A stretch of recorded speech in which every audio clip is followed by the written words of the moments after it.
All right, I'm going to call to order the August 26, 2025 meeting of the Lakeville Area School Board. If everyone would rise with me to say the Pledge of Allegiance. I pledge allegiance to the flag of the United States of America and to the republic for which it stands, one nation, under God, indivisible, with liberty and justice for all. All right, we're going to do roll call starting with my right. Amber Cameron. Brett Nicholson. Paul Carbone. Matt Swanson. Michael Bauman. Kim Baker. Carly Anderson. All right, any requested additions or amendments to the agenda by any of the board members? Director Baker? I have a request for recommended actions for board operations. We have the time change for the 9/17 meeting conflicts, and I am requesting that we add for discussion on that item the resolution that Director Thompson submitted.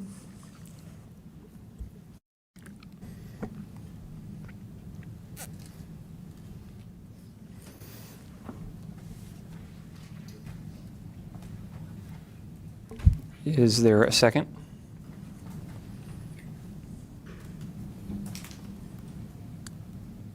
A second. All right, all in favor? Aye. Aye. Aye. All right. Kim, was the resolution dispersed, do we know? Yeah. Or shared with everyone? It was shared with board members through email. Perfect.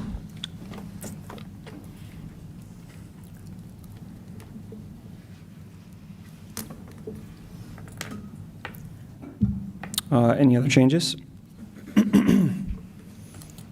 If there are none, I'd entertain a motion to approve the agenda with that one modification. So moved. All right. Second. First by Director Baker, second by Director Cameron. All in favor, say aye. Aye. Aye. It is approved. Superintendent Bauman, the good news. Thank you, Mr. Chair. A couple items.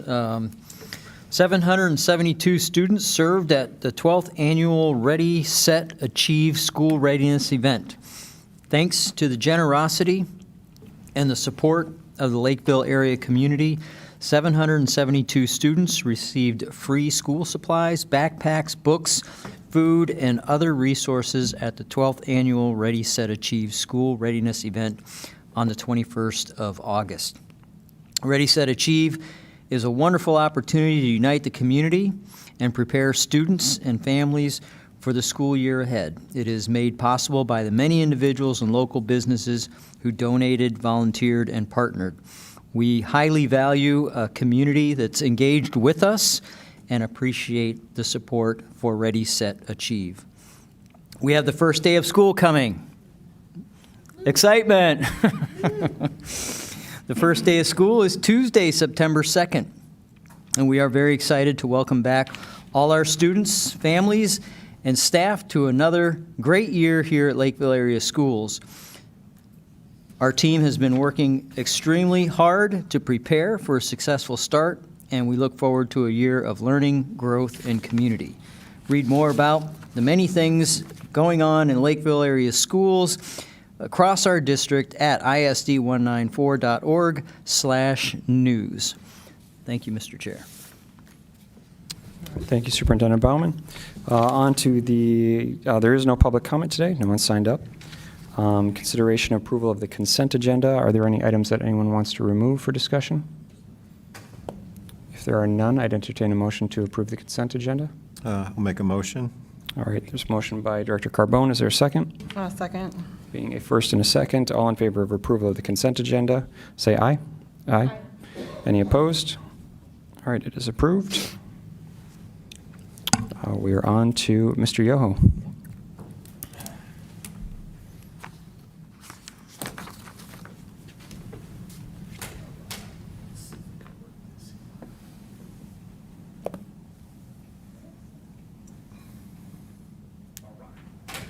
All right, Chair Swanson, school board members, Superintendent Bauman, families in the community. My name is Lucas Yoho, the Executive Director of Operations for the district. Thank you for giving me the opportunity to provide an information brief on the district's operational readiness for the school year 25-26. All right, first and foremost, before we get into the nuts and bolts of that, I'd like to spend some time recognizing the phenomenal team of professionals that worked tirelessly over the summer to ensure that operations were reset for the new school year and all district facilities were ready to receive our students. So we have facilities led by Bill Marquardt. I'd like to recognize his project manager, Mike Gallagher, a phenomenal project manager who often spends his late nights ensuring that our projects are on time. And if I'm not mistaken, he's probably at McGuire Middle School right now, laying epoxy down on a floor or two to ensure that it's ready to go. We have grounds led by Brent Henry, ensuring that all our grounds are green, clean, and looking sharp, ready for the school year. We have maintenance led by Kevin Blaha. Our maintenance team does a phenomenal job ensuring all preventative maintenance and emergency maintenance is completed, as well as they are responsible for ensuring all of our alarms are responded to in a timely fashion. So they are on call 24/7, rain or shine or snow. I'd like to recognize Melissa Gallagher and her 90-strong custodial team with her building chiefs. Special recognition to Kurt, Jared, Phil, Patty, and Jeff. Those building chiefs did a phenomenal job, not only ensuring the school was clean and ready to go, but also helping Mike manage the myriad of projects in those schools. So shout out to them as well. I'd like to recognize Kristen Razak, Student Nutrition Director. She did a phenomenal job this summer ensuring that we had 12 of our kitchens get improved with various pieces of equipment valued at $1.3 million. So great job by her making sure that the kitchens were improved and ready to go.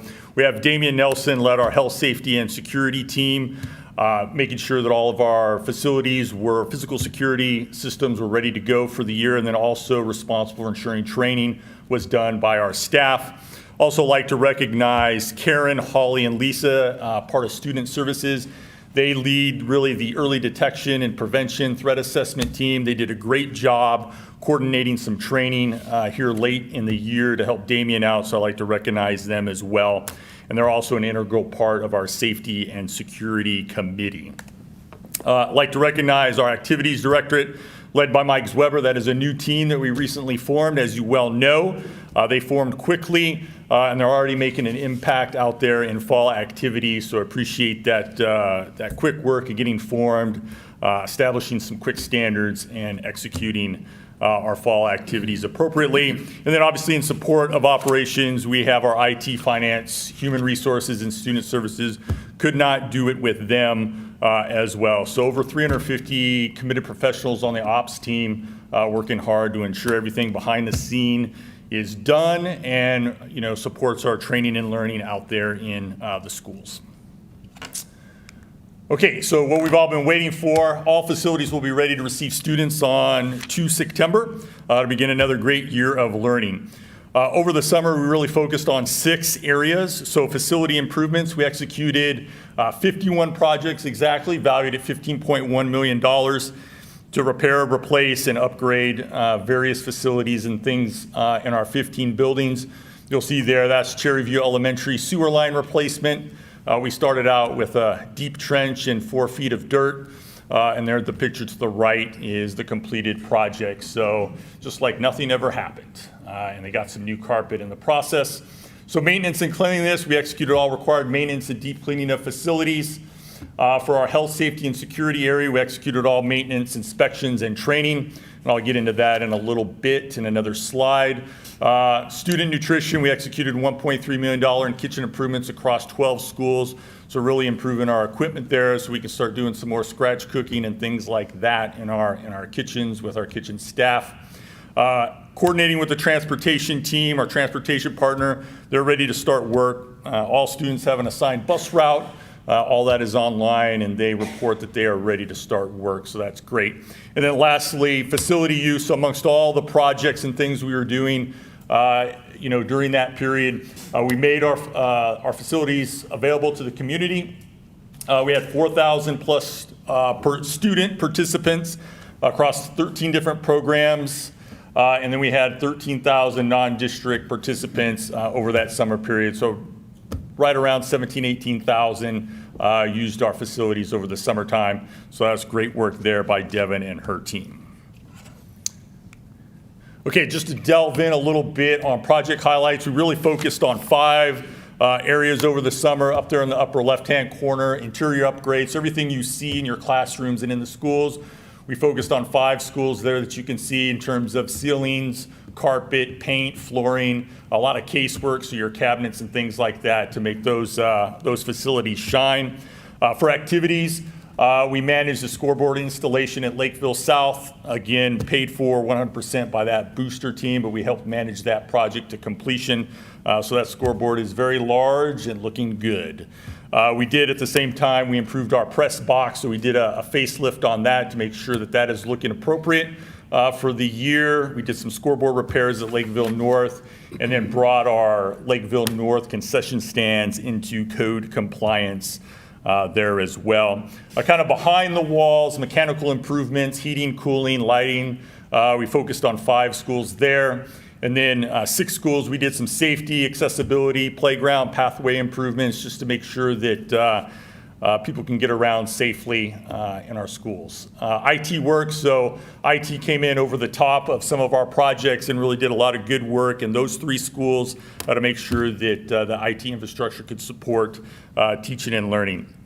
And then lastly, we did some unforecasted projects that were supported. So we did a special education bathroom at Lakeville South. We turned that around in about 8 weeks. Still a couple touch-up items, but it's looking very good. We did some construction in a couple schools to support that. Again, a wall construction and admin area, and then another wall construction that supported our special education community. We did another SPED classroom, special education classroom in Lakeview, kind of expanded that as well. And then we did some safety traffic flow changes at Kenwood Trail Middle School. Director Baker. Yes. So I've received some concerns from families regarding safety and crossing at Highview Elementary. Have you worked with the city at all on that area to ensure that our students and staff can cross safely? I was not aware of that, but I can certainly look into it and get back to you. Thank you. Yep. Okay. All right, so physical security, I wanted to focus on this a little bit during this brief. So really training, we did a lot of this during the summertime. So we did a collaborative active shooter response training in June with our Lakeville Police Department and all our school administrators. We trained 88 leaders there.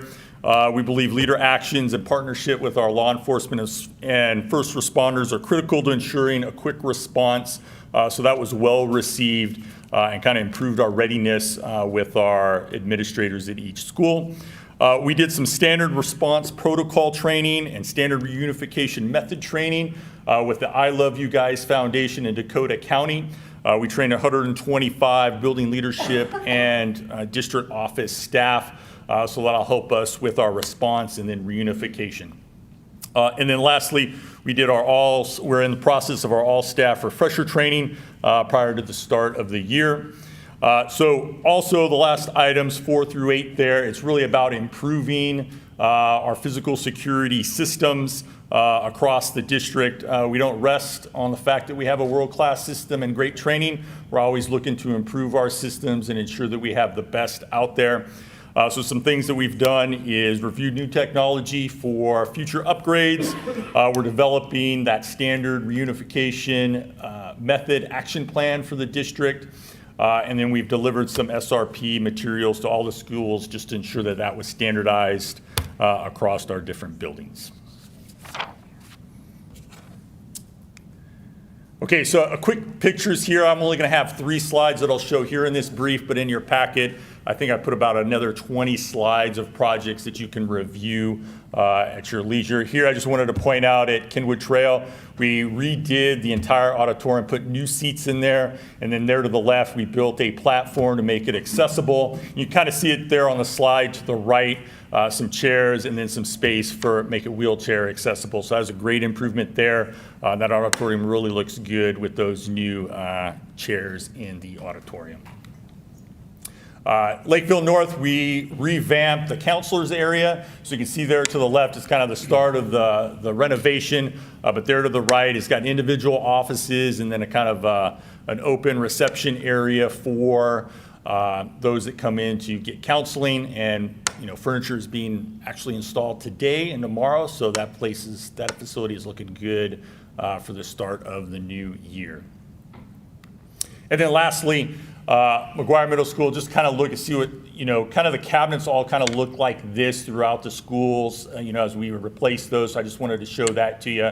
That's one of our science rooms that we refurbished. So that's a phenomenal space in there now for all of our science activities. And lastly, what's next? So, of course, the school year starts, but operations never ceases. And so we'll continue to work on Facilities Vision 2035. So that's really planning out our long-term infrastructure, out to 2035 and beyond. We'll continue to work on long-term facility maintenance planning for next summer and the following summer. Some things we're doing during the school year, McGuire Middle School pool, HVAC. We're doing some lighting repairs there as well in McGuire. We're going to go to Century and do some media center window replacement, and then we'll do some more locker installation at Highview Elementary. And then for the summer, again, next year, we're going to do this all over again. We'll have a new list of projects that we're going to line up. And those are two major or largest projects that we're going to do. We're going to focus on CLEC, mechanical, interior, and parking lot. So we'll have to kind of really close down that facility for the summertime. And then we'll work on the last phase of Kenwood Trail mechanical improvements. Director Baker? Yes. First of all, I want to say thank you for the special education updates. It looks like a lot of them are adding to accessibility options for our students. I did have one question about the science labs that you showed. One of the things that we struggle with for the science labs are that the tables are high, and so if you have a student that's in a wheelchair, they can't access those learning spaces. Is that something that was taken into consideration when you did these modifications? I don't know, but I'm pretty sure it was, but I'm going to check on that and go back in there and make sure that was. I want to say it was, but I can't remember, so let me check on that. But I'm pretty sure it was. Yep. Do you have an ETA on when you'll be presenting to the board the Facilities Vision 2035? Before December of '25. Before December of 25, sir. All right. Any other questions? All right. May I also say, Mr. Chair, on that point, I see it's iterative in progress reviews with that, because as we get into decision cycles, we're going to have to make some calls, and then based on those calls, refinement. So once we get into it, the Vision 2035 at some point becomes Vision 2040, and on we go. So we just need to get iterative with it and retain it. Director Anderson. Just one question. So we had a student come a couple weeks ago now talking about Project Adam, and I know that kind of relates to what you're talking about with the heart monitor preparation, kind of those kinds of things. Do we have any updated information on that, if we've talked with any other districts that are doing that? I have not put that in operations plate, waiting until we get into the start of school to march down that road. I know that our lead nurse, she and I have had conversation about that. I think a lot of those standards we already meet, so it just becomes a question of, do we want to be signed up on that program, or what's the rest of the story there? So I'll get that for you. Okay, thank you. Thank you. Thanks for all the work you're doing. Yeah, thank you, ma'am. Thank you, Lucas. I think, sir. All right, cruising along. Board member reports. Anything? Director Cameron. Last night I attended the Early Childhood Family Advisory Council meeting. It was their first meeting for the school year. So there are quite a number of returning parents who serve on that, as well as some new additions. I think the major things for the board to know is just parents are putting in a lot of time to support these important programs for our community, and they went over the kind of the year of events that council will host, including Baby Palooza, Beyond Books. Am I getting that right? Yeah, and they host open gyms for families, and a new development from the council is the council, like the parents, have bought bags with some like arts and crafts supplies, in addition to information about ECFE and the district, that each family who attends an ECFE event will receive on behalf of the advisory council. So, yeah. Anyone else? I will note for the board and public and wish a happy birthday to Carly and Amber tomorrow. Oh, very nice. Just learned they share a birthday. And a cake. Amber already told me who's older, so don't worry. We won't. If there are no other reports, go to superintendent report. Thank you, Mr. Chair. Got at least one thing I want to share is an update to the board about our informational campaign regarding the capital projects levy renewal that the community will be voting on this fall. We have a lot of information available to our community on the district website at isd194.org/levy-renewal. And on that webpage, you'll be able to find information about what will happen if this levy renewal is approved or if it fails, and frequently asked questions. We've done a lot of work on trying to anticipate those questions. Informational videos are also available, and of course, voting information for our public. District residents should keep an eye out for a postcard. Those will be coming, inviting you to learn more about the levy renewal at one of our upcoming informational meetings. So there's one scheduled for Tuesday, September 16th. That will be here at 5 p.m. And then Monday, October 13th, we will do one at 6 p.m. at our Lakeville South High School. We'll also continue to share information about the levy renewal via our family, staff, and community newsletters, as well as on social media. If anyone does have any questions regarding the levy renewal, you can email levyrenewal.info@isd194.org or give us a call at 952-232-2096. Early voting begins September 19th, and Election Day is scheduled for November 4th. So that's just some good information, I think, for everybody, and that concludes my report, Mr. Chair. All right, on to recommended actions. The board did hold a closed session at 5:20 this afternoon to discuss with the district's council pursuant to Minnesota Statute Section 13D.05 Subdivision 3B. Litigation that is currently pending. The case is Palmer v. ISD 194, court file number 19HA-CV-25-1460. The board was advised as to the status of a settlement or potential settlement in that case, and a recommendation was provided to the board. And so now that's coming to us for a vote on whether or not we want to approve the settlement. I'd like to make a motion to approve the settlement. I'll second it. All right, there's a motion by Director Cameron to approve the settlement, seconded by Director Carbone. Is there any discussion on it? Director Baker? I was unable to attend the closed session this evening, so I will be reclusing myself from the vote. I will Director also be recusing myself from the vote for similar reasons. And Director Thompson as well. All right. There being a first and a second, I do want to just add for the public's information that the settlement, the money coming for the settlement will be funded completely by insurance proceeds from the district's insurer. So it's no out-of-pocket cost for our district.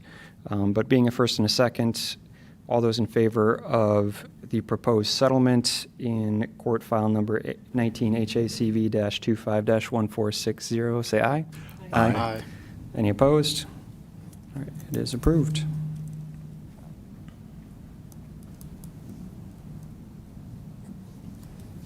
Moving down to 7B, Board Operations. We put on time change for November 11th and December 9th to address a conflict with District 917 meetings, and then we amended the agenda to discuss or to add in rather approval of the resolution that was shared by Director Thompson.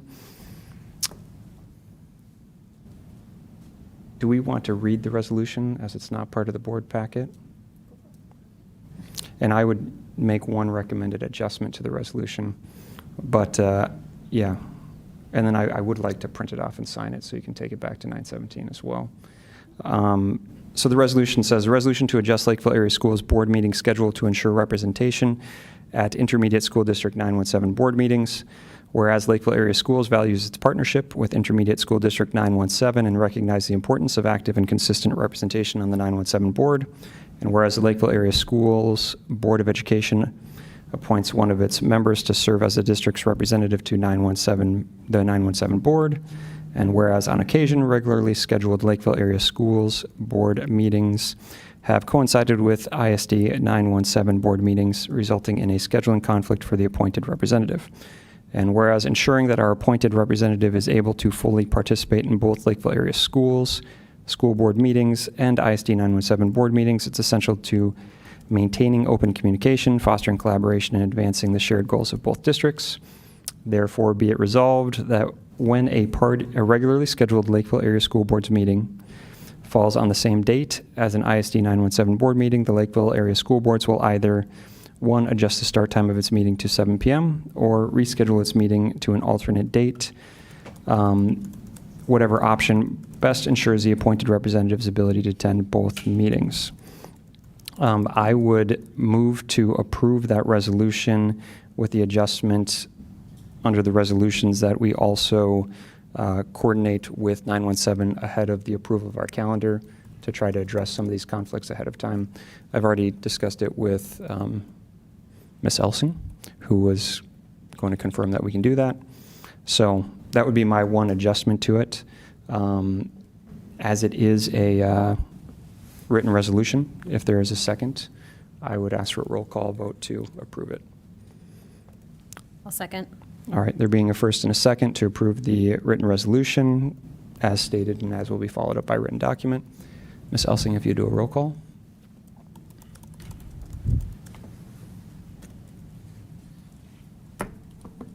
Kim Baker, Yes. Brian Thompson, Yes. Amber Cameron, Yes. Ed Swanson, Yes. Carly Anderson, Yes. Paul Carbone, Yes? Brett Nicholson, Yes. All right, it is approved. Moving on, 7B, the second one, cancellation of the monthly small group stakeholder session. This is something that has come up before, so wanted to bring it up for discussion with the board. If there was interest in canceling our small group stakeholder session, given the frequency of use and the fact that we have public comment at each meeting. I'll open it up for discussion.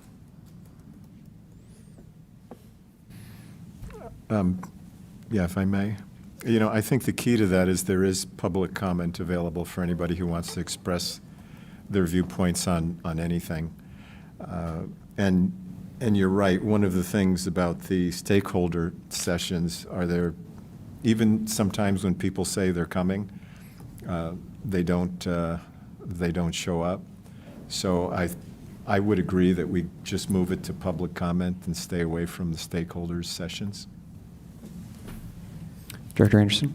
Yeah, I'll just add, just for kind of historical context, I think this was added, during COVID, public comment got pretty active around here, and it was a bit of a scary situation, to be honest, as someone who used to attend. And so I think the stakeholder session was created to try to basically develop a safer space for people to share their opinions. I do think it's still a nice opportunity for people to not have to do that on a public stage. But I also think it hasn't been well attended. And the only other thing I would say is it's at a time when there are some of us who can make that time and some of us who can't. And so I don't think it's equally represented in terms of our board. So I would also vote to move back to normal public comment with the option of us considering an opportunity to reintroduce this if it becomes another situation where it's just not a safe environment to talk in front of the public. Director Cameron? Yeah, I agree that removing it seems like a good option for the kind of the current landscape. I think it's important for the public to know that in addition to public comment, you can always reach out to individual board members. You can email the entire board. And so public comment isn't the only option to connect, right? And so please feel free to continue to connect if you have things you'd like to discuss with one or multiple board members. Absolutely. So do we have a motion? Yeah, I'll make the motion to terminate the stakeholder sessions. All right, is there a second? All right, there being a first by Director Carbo and second by Director Nicholson to cancel the monthly small group stakeholder sessions. Any further discussion? There being none, all in favor say aye. Aye. Aye. Any opposed? It is approved.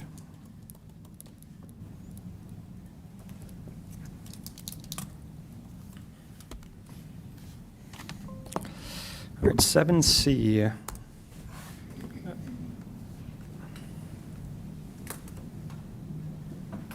Well, Mr. Chair, in your, and board members, in your packet, we provided the documents regarding the different areas, metric areas that was requested: operations, human resources, and student services, student engagement. So did not prepare a presentation, but you have the documents in front of you, and I'll yield to the chair. All right. I'll get things kicked off, and I'd make a motion to approve adoption of these metrics or the proposed metrics by the district for our data dashboard. Second. All right, there being a first and a second by Director Nicholson. Any discussion on the motion? Director Baker? So I just want to comment on these metrics and this data dashboard, and make it clear that the board has had access to this information. It's just been in various locations and not in one cohesive spot with all of the information. I, as a board member, when things are presented to us, keep my own table that I make with all the information that Bill shares and several of the other executive directors, and just keep tabs of that so that I know. So I have kind of made my own data dashboard. So I want to thank the district for putting in the work for this, because I know it took a lot of man hours and time to do this and to get all of the information and to get all on the same page. So I just want to acknowledge that work, thank them for that process and putting it all in one location. That's all I have to say. Thank you, Director Baker. Anyone else? If there's nothing further, being a first and a second, all those in favor of approval of the district metrics at 7C, say aye. Aye. Any opposed?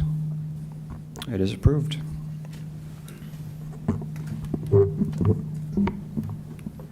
Director Thompson. Yeah, so I think a couple weeks ago we reviewed the academic components of the metrics of this executive dashboard. And just to provide, again, a quick synopsis of kind of where we've been and where we are today, the intent of creating an executive dashboard, in my mind, is to provide a core list of metrics between 15 to 25 or so that as a school board, we can take a look and have a very quick a snapshot of the health of our school district, whether from the academic work stream to HR to finance, operations, and student engagement. And so I think now that we've kind of got those core sections completed and recommended metrics by from the district office, I'd like to make a motion to get what are the baseline metrics for these and review them next week. I'm sorry, at the next board meeting.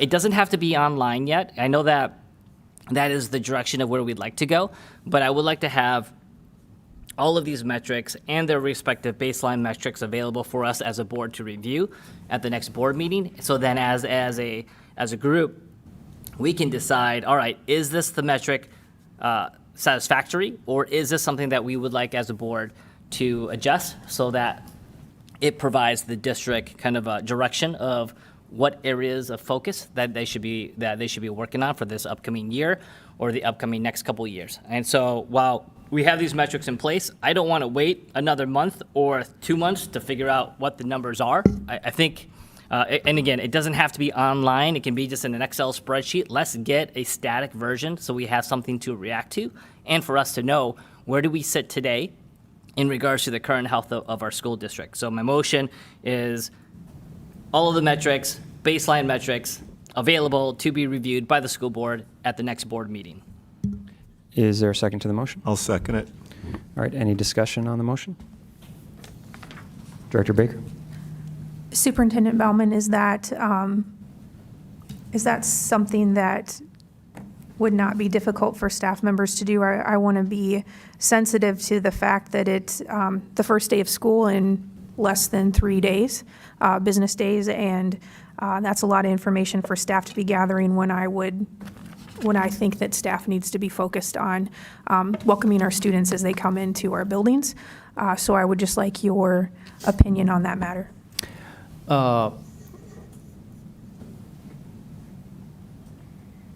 We have these already laid out, so that's not my concern. We did internally have discussion about the presentation. We're using the term executive dashboard or scorecard to get to dynamic data. I would like that opportunity. I can comply with the 9th because I think we already have all this stuff pieced together and we could put it on a spreadsheet. That's not a difficult task at this point in terms of time invested. We've spent the summer doing that. So that I just want that context on the table. I just want to clarify, the motion is to have the information provided by the 9th, correct?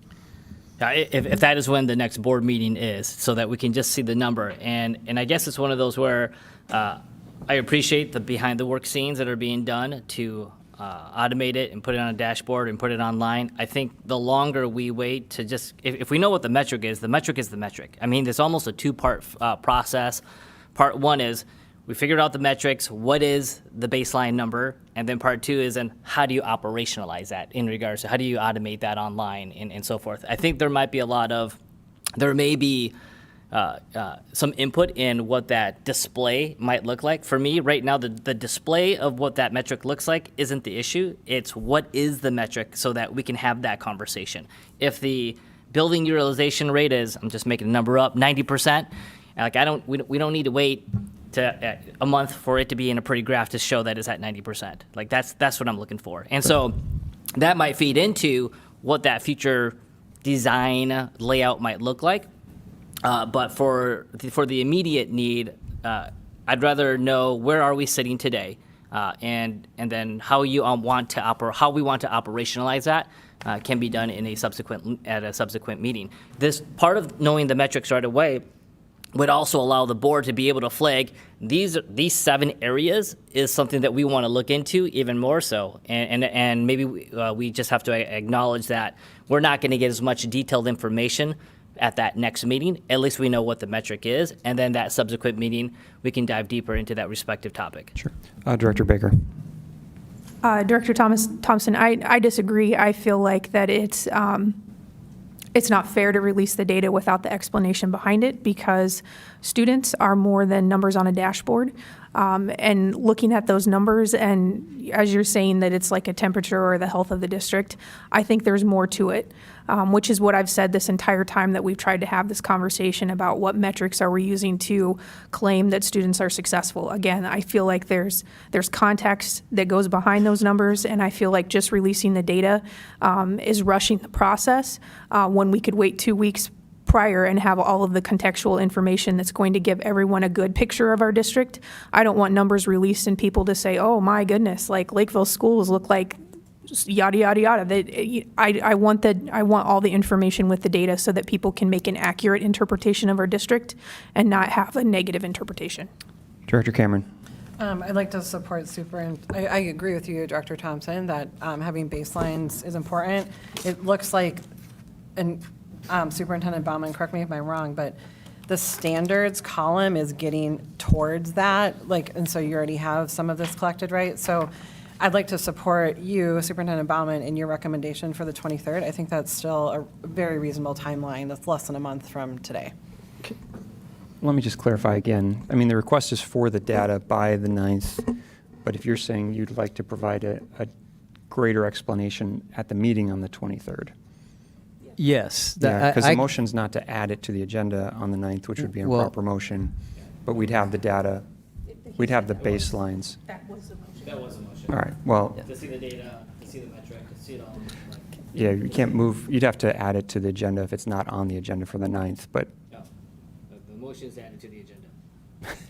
Can I amend the motion and change that date to Well, the 23rd? can I just say, I think to Director Thompson's point, and I'm with him on this, to try to keep things moving. I can certainly get you a static display that, complies with that requirement before the 9th.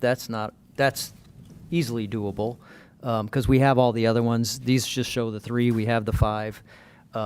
So I just think when it's time to present it, the challenge for us is, and especially in teaching and learning, is going to be context. I think the other thing, we have it currently embargoed MCA. We want to include that in this, I think, is probably what you're going to want. And I just want to align all those things and get ourselves in a position to be able to at least answer your many questions, which will be fair questions, I think. just point of order. Again, I don't think you can make a motion to add an item to the agenda at a future meeting until we have the agenda for that meeting. Can I You can amend. amend to have that date be the 23rd? I think it would be healthier to have a more robust discussion around this. I second Director Anderson's amendment. All right, I'd like to have some further discussion on the procedural posture of it. Just wait, Brian. The chair and vice chair and superintendent and staff create the agenda, right? It comes to the board at the beginning of the meeting and is open to adjustment at that time. I don't see any rule that says you can dictate that, hey, we're going to speak about this at a certain meeting. If you want to, once we get to that meeting, you're more than welcome to add it. Again, I think it's procedurally improper and not consistent with Robert's Rules of Order. Director Thompson. I think if I want to make a motion and if the rest of the board approves it, then it can be on the agenda at the next meeting. But but in addition, a motion is a motion. If the board approves it, it moves forward and it gets on the agenda if that's what we want to do. But I think Carly's motion is to approve it. Is to review it on the 23rd. I'm okay with that if there's if we're okay with getting the metrics ahead of time, maybe on the 9th or within the next couple weeks, and via email, whatever, so that we can review it individually if we wanted to and ask questions, if we want to. But a formal presentation of the baseline results of each individual metric at the next meeting, I'd be okay with that. The 23rd. Sure. Be in the next meeting. Any other comments? All right. I just want Yeah, to, point of Director order. Yes, you can make a motion to add an item to a future agenda in Robert's Rules. I just looked it up. And being that that as a board, we haven't set any of these processes in place. We did have a process for items like this in the past. We called it no surprises at the table. So that way, if someone was going to add an item to the agenda, then we would let the chair know in advance just as a formality. But during a board meeting, any member can ask to have an item added to the agenda. And again, just as Mr. Director Thompson has stated, it just needs a simple vote. There being no further discussion, voting on the amendment to the original motion. Can I say one? Yeah. One thing? Regarding the metrics that was proposed by the district today, I forgot to say, and I think it's still relevant, that I appreciated that the metrics listed on the document are connected to the strategic goals, and it lists specifically which goal that metric is trying to evaluate. I think going back to the metrics that we already approved in previous meetings, it would be helpful to have that alignment, and perhaps that's already been happening, but I think it's critical that we have a strategic plan, we follow that, and so long as the metrics support that plan, great, but if we have gaps in the metrics in evaluating the plan, or if metrics that we want to collect do not align with the strategic plan, I think that would need further discussion. Director Carbone. Yeah, I think in regards to the number of metrics, the type of metrics, what metrics. I think we've talked maybe it was a few meetings ago that this is a starting point. This doesn't mean that these would be the only metrics. There may be 3 less in 2 months. There may be 3 more in 2 months. So I think the thing that's important here is that this is to some degree flexible based upon how things evolve and what we need as time goes by, or what we don't need as time goes by. All right. Is this on the amendment to the motion? Related to Which was, the okay, previous comment, so yes. go ahead. Yeah, I appreciate that, Director Carbone. I agree that this should be a living document and can be fluid. I think when we start talking about targets, which will be the next phase, like what are, within each metrics, what do we hope the district to achieve? That requires deployment of resources. And so, in my opinion, if there are gaps in how we're supporting our strategic plan and how we're supporting student success, we cannot deploy resources until we evaluate if the metrics we want to evaluate and resource are in alignment with our strategic plan. So I think that's where I agree that we can continue to think about, are there additional metrics to evaluate, and that can evolve. But when we talk about, again, improving, changing, that requires a very thorough conversation about how do we move these numbers in a way that complement each other rather than extract. All right. There being a motion to amend the original motion and a second to that, to have the district provide the baseline metrics by the 9th, but then we will discuss them on the meeting at the 23rd. Does that accurately reflect your amendment? My amendment was to change it to the 23rd. So you, if you're wanting to amend my amendment. Oh, I think we got to vote on hers first. Well, let me just clarify the amendment then. Is the amendment Mine was to move the discussion to the 23rd. So I Correct, think but- what Brian was saying was he wants the data by the 9th. And so Correct. that would be an amendment on my amendment. But yes, we have to vote on the current. So the presentation and the providing of the data are two different things. Are you saying you don't want, your amendment is to provide the data by the 23rd? The whole thing, like the data and the presentation. Everything on the 23rd. But what I want to be very clear about is we've had discussion. I don't disagree with that. So if we want to vote this down and amend that way, that is fine. Director Nicholson. Superintendent Baumann already said that he can get the information. If we're all happy with it coming via email ahead of the 23rd, are we all good?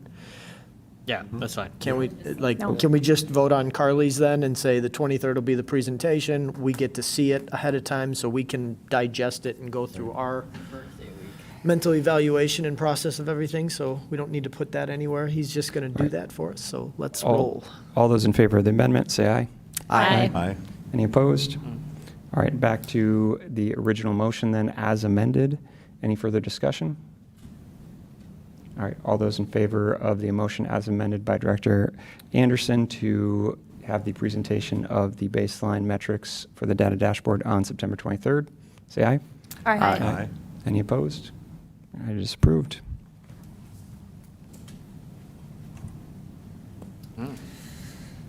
Board goals. All right.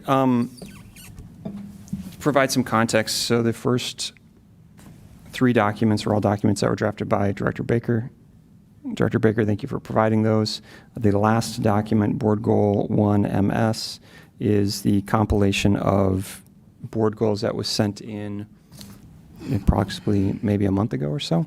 There is a separate document of initiatives and district goals that Superintendent Baumann is reviewing to provide us with what's already in process.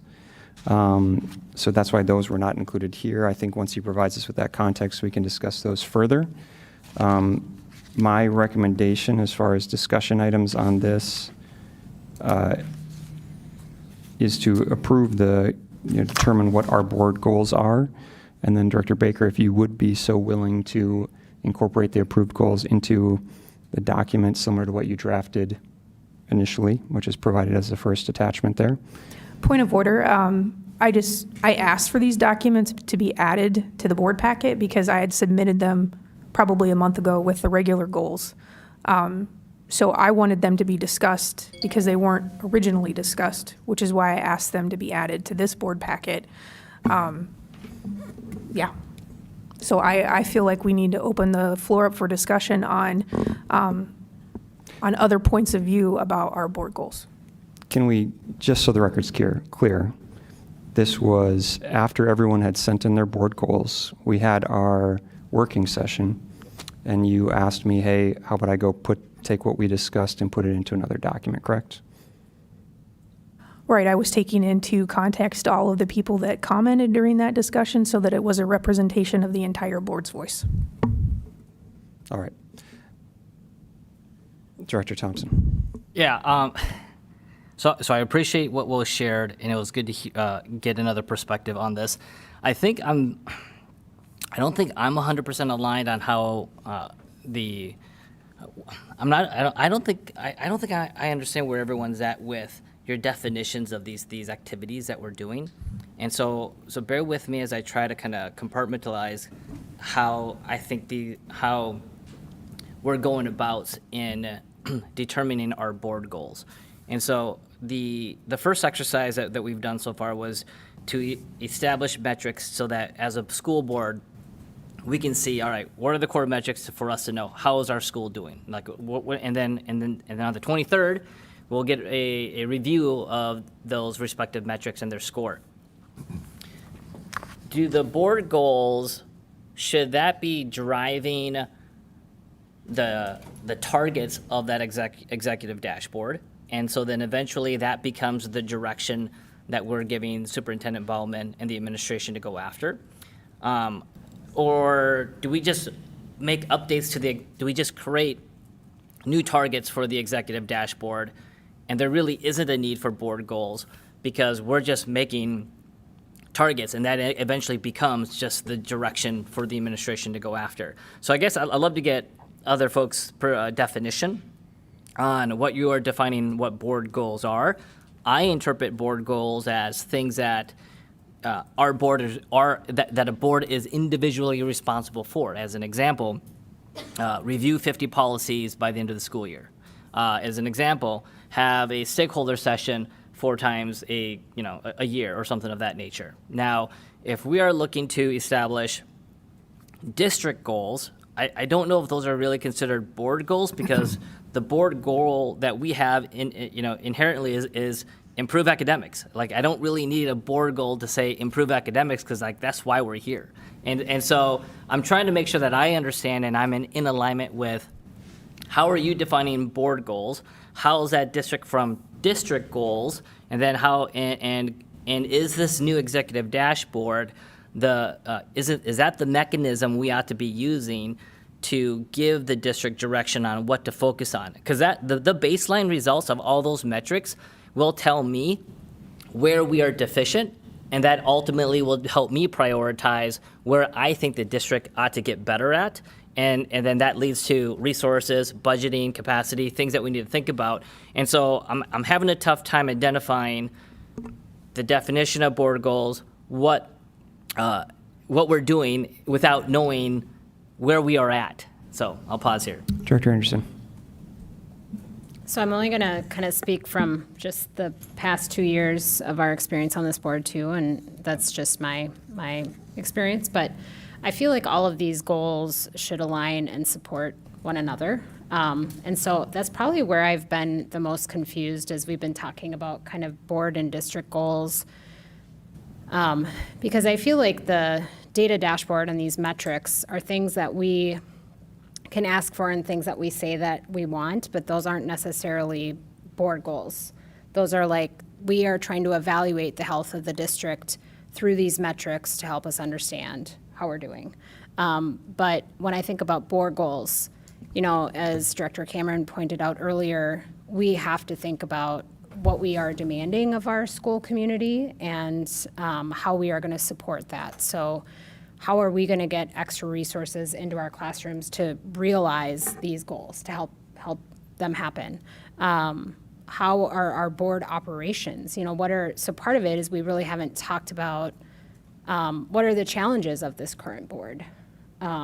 How can we improve as a team in the coming year? And how is that going to help support the health of the district? Because before I was on this board, I spoke about how important it is that this board is functional. If this board is not functional, it has a downstream effect on everything. We are at the highest point. So how are we going to improve our operations? You know, I've brought up several times we have not reviewed our superintendent. To me, that is a huge problem at this juncture. So these are things where I feel like we're out of alignment. So some of it is, I feel like, our operations, and then also what are we doing to support what we're asking of the district or the district leadership and our teachers and staff and everything. So are we out educating the community about the levy? That's one thing. Getting that levy in the fall is super critical. How else are we going to consider? Are we going to consider a future levy for additional resources?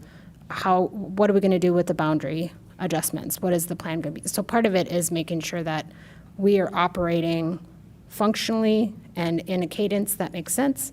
And then I think part of it is just looking at, are we evaluating ourselves? And then how do our goals help support? So to me, in the past, we've talked about board goals and superintendent goals, and then the superintendent has really been in charge of creating the district goals. And all of those are aligning with the strategic plan. So can you give me a few more examples of, like, what do you mean? What would you put in board goals? Because I think what I heard was conduct an evaluation of the superintendent, approve the boundaries for this upcoming school year, for whatever. And so they become, it's not like, oh, we're going to improve academics by 10%. It sounds to me they're more tactical, that things that the board is responsible for. Is that what I'm hearing? Just one second. Point Can of she order, just like, answer? Robert's rules, like, if anybody else needs to speak, like, someone else shouldn't speak second, so. He's just asking her a clarifying question. Okay. Sorry, so, I think about, sorry, can you repeat part of your question? Yeah, and I think this is where some of my confusion is, because because I'm in alignment with you. I mean, when we set, if we approve the executive dashboard, I mean, we just did, and I'm just using an example. If MCA was 80% for reading and we decide we want it to be at 90%, we would say that when we review the executive dashboard metrics. But I don't know if that would be a board goal saying, oh, we want to improve reading by 10%, because that's already going to be done when we review the executive dashboard. So I'm trying to understand. Okay, so Give me a couple tactical things not tactical, but an example of what would you put in the board goals? Well, and this is where I feel like the district leadership, while we should push and challenge based on what we think should be expected, yes, what the priority should be and what are reasonable expectations for the district, I also think those should be. So a great example was when we all felt that it was very helpful when Bill came up and talked about different goals and, like where the actual DO members were coming up to us and saying, these are reasonable goals for us to hit in the next year. I don't think I'm very glad we've pushed forward with this data dashboard. We will have these metrics. But to me, the year-to-year goals on how they are going to move forward really should be driven by the leadership in terms of how far they think they can get. And if we're like, I don't think that's good enough, we can push a little bit, but it seems more like they should be presenting, we should be approving that. And then how do we support the district leadership and our staff in getting there? So our goal is, okay, we need behavior interventionists for the schools. How are we going to do that? If we're expecting, MCAs to improve this much in this period of time, how are we going to support, what are the resources we're going to get, or how do we push in that level? Hold on, All Brian. right, let's let Brett jump in so here. This is the one that I've been struggling with as we've been talking about all this stuff. So to say we need behavioral specialists in the classroom, how do we know that? To say we need more teachers in the classroom, we need to lower class sizes, or we need to do what? We don't know what we need to accomplish yet. I think that's part of the baseline issue that we're having right now is we're talking about hypothetical goals out into the future. Now, there's a couple of things, though, that I want to ask our past board members here who've been here a little bit. In terms of evaluating the superintendent, what was the goals, directives, even the job description? I haven't seen that for our current superintendent. So like talking about an evaluation, I get it. We should probably evaluate the superintendent. Do we have all that stuff? Like, did you guys It's set him? MSBA. Huh? It's MSBA. Yeah, but. We can adjust that. Was he given any specific goals for our district, or was No, he I mean, given- the answer is no. I mean, Hold on a second. Okay. Let Brett finish, and then it's Kim next. But I'm curious, and then I'm looking at the strategic roadmap. So the goals, where it says our goals, those are our current board goals? District goals? You're looking at I think strategic that's plan? a strategic. Yeah. Yeah. I'm curious, like, what are, like, the current board goals? Like, the three that I remember looking at were something like increase stakeholder engagement and stuff like that, right? Those were the three, it was that, and there was two other ones? Increasing community trust and engagement, leadership development, and financial stewardship. So first of all, I'm going to speak to your first question. How do we know that their behavior needs or that we need more teachers? That's why we go with a certain cadence on how we do these things. Like, we set our board goals, we align them with the superintendent, and then the superintendent and his staff that understand what's happening in the classroom because they're in there every day, come back to us and make recommendations and say, this is what we need, because they know education. We don't. We're governance. We're up here, their administration. So I think that clears the path a little bit about that. As far as board goals, it should be related to what we need to do to support the district. So the reason that we picked those goals were based on the things that that current board needed at the time. And once that board was done, they only are there for a year and they expire. So one of the things I would like to see this board do, which is why I put on some of the board goals, what's the learning that our board members are doing besides asking all of the district staff to come with us with more information? What are you doing to understand the information that they're providing you? Are you going to the Teaching and Learning Council? Are you listening to the presentations on the curriculum? Are you in our buildings, like meeting with teachers or talking to principals or doing some of those things? And Director Nicholson, too, I commend you for doing that because I know you do a lot of that. These are just things that we talked about. Community engagement was important to us at the time because we had a new superintendent. So we were looking at, he was working on community engagement, we were doing it as well, which is why we had a committee and we were meeting with certain neighborhoods in the community and just trying to get the word out about what our district was about. Because at the time, it seemed to be we were coming back from COVID, but we also had these budget cuts, and it was just a very negative feeling in the community, and we wanted to share with the community the good things that were going on in our district.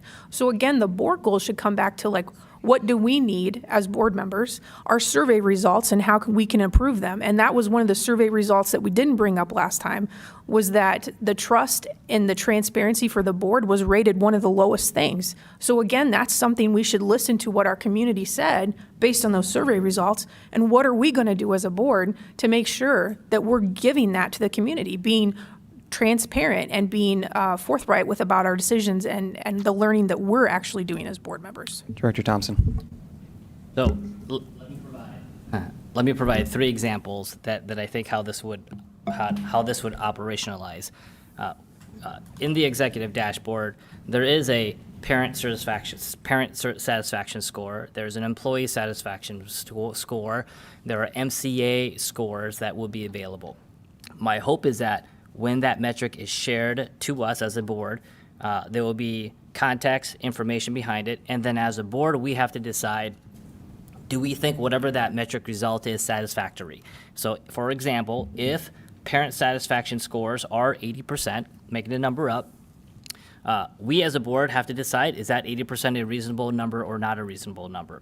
And if we feel that it is not a reasonable number, and we say, all right, we want the target to be at 85%, I don't want it to get into the weeds to tell Superintendent Bowman, you need to do these 9 things to get this to 85%. I would expect him to go figure out with his team what it's going to take, resources, money, whatever ideas he has to get it to 85%. And so he would come back to the board and say, here's my proposal to helping us get there. And then as a board, we have to then decide, where's the money coming from, if we have it? Where is the resource coming from? And if that executive dashboard, we realize that there are 15 metrics that are not super good and we want them higher, we have to prioritize what are the top 5 things that we feel are important. So we're kind of jumping the gun, not knowing what those metrics are to decide what to focus on in regards to board goals. And so that, I mean, but this goes back to, how are you defining board goals? I mean, as a board, our job is to provide governance, and I am in alignment with you, but I can't do that without knowing where we are at. And so if I'm arbitrarily going to decide, I want to do, we need interventionalists, we need X, Y, Z. Like, I don't know. Now, what I heard was, Superintendent Ballman might say, hey, we need, behavioral interventionalists. Great. That's one component, but there are other priorities that might be higher on my list than that. Maybe my focus would be, maybe I would rather have, I want every 5th grade individual to be at reading level. Like, that is a higher priority than behavioral interventionalists. I don't know. But I think as a board, we have to talk through what the baseline metrics are and then prioritize which ones do we want to focus on. And then that becomes, as a unified voice, which direction that we're providing the administration to go, who then will provide recommendations on how to get there and funding needs. So that's how I see this playing out versus saying, I want to go do this, I want to go do that, and then the administration coming back saying, here's how you're going to get there. All right, Brett. That's kind of where I was going with it, in that, like, until we know kind of the baseline, the district already set out goals. They put out stuff, for everybody. All the buildings have individualized plans already with how they're supposed to be charting and working towards their 2030 goal, the ESSA goal already. A lot of that stuff is now in flight currently, right? So until we kind of know, okay, so what are our scores with all of the metrics that we want to see here? I mean, again, unless you're talking about the things that just us as a board can control, if we're setting strategic direction type of goals where we would like to see, Or AI. that seems more like an initiative, but I mean, it's like we want to see academic achievement improve. Whatever all of the metrics are associated with academic achievement, okay, great.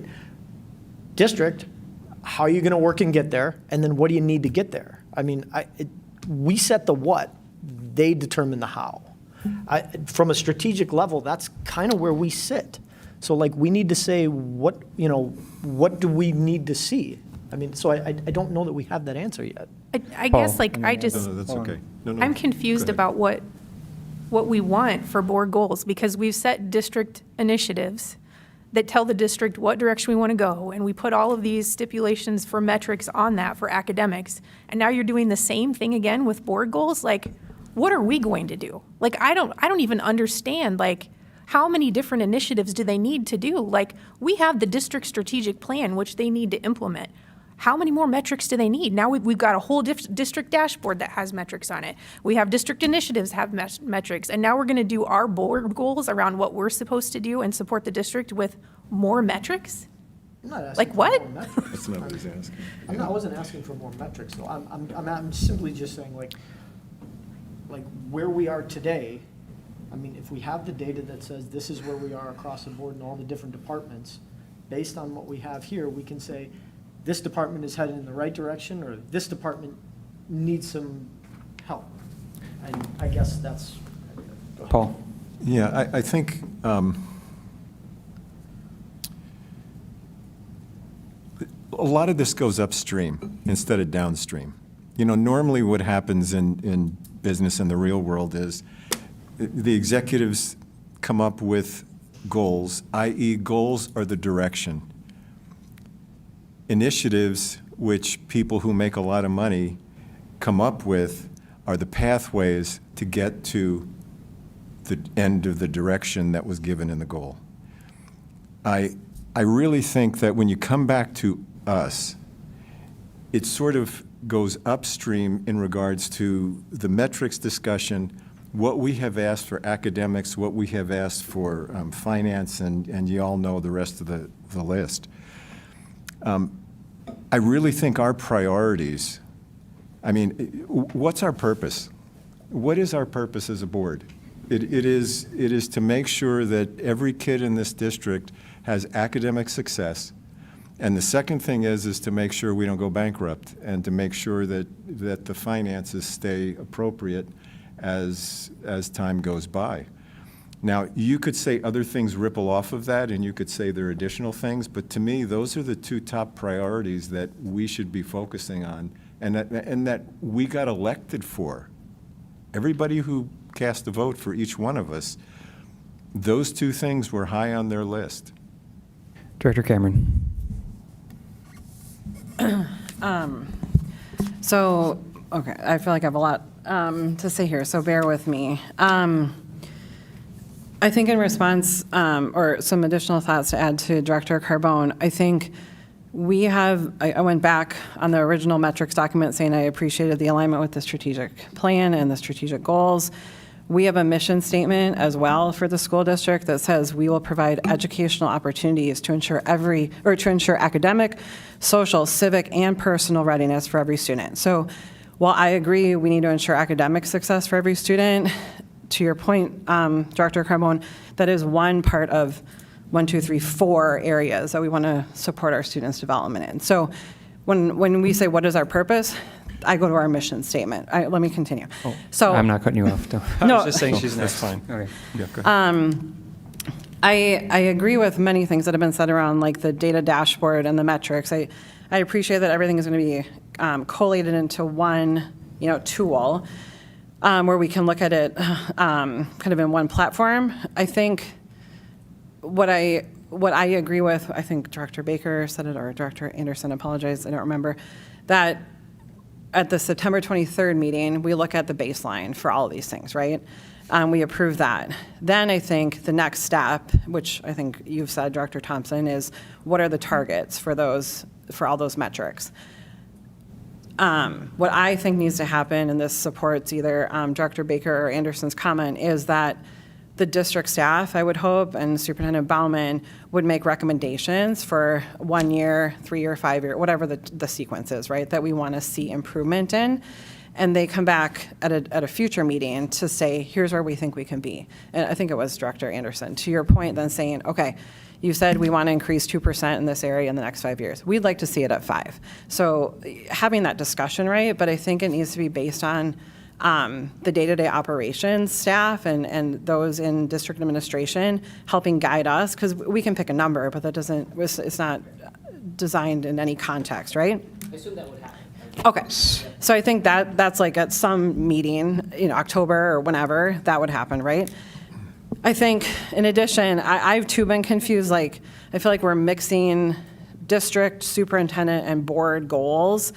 In my opinion, looking at some of the things that have been submitted, I feel like our goal is to support the development of this tool and to set these targets, or in collaboration with the district to set these targets. But then I agree, I feel like there are four huge things that we need to get going on.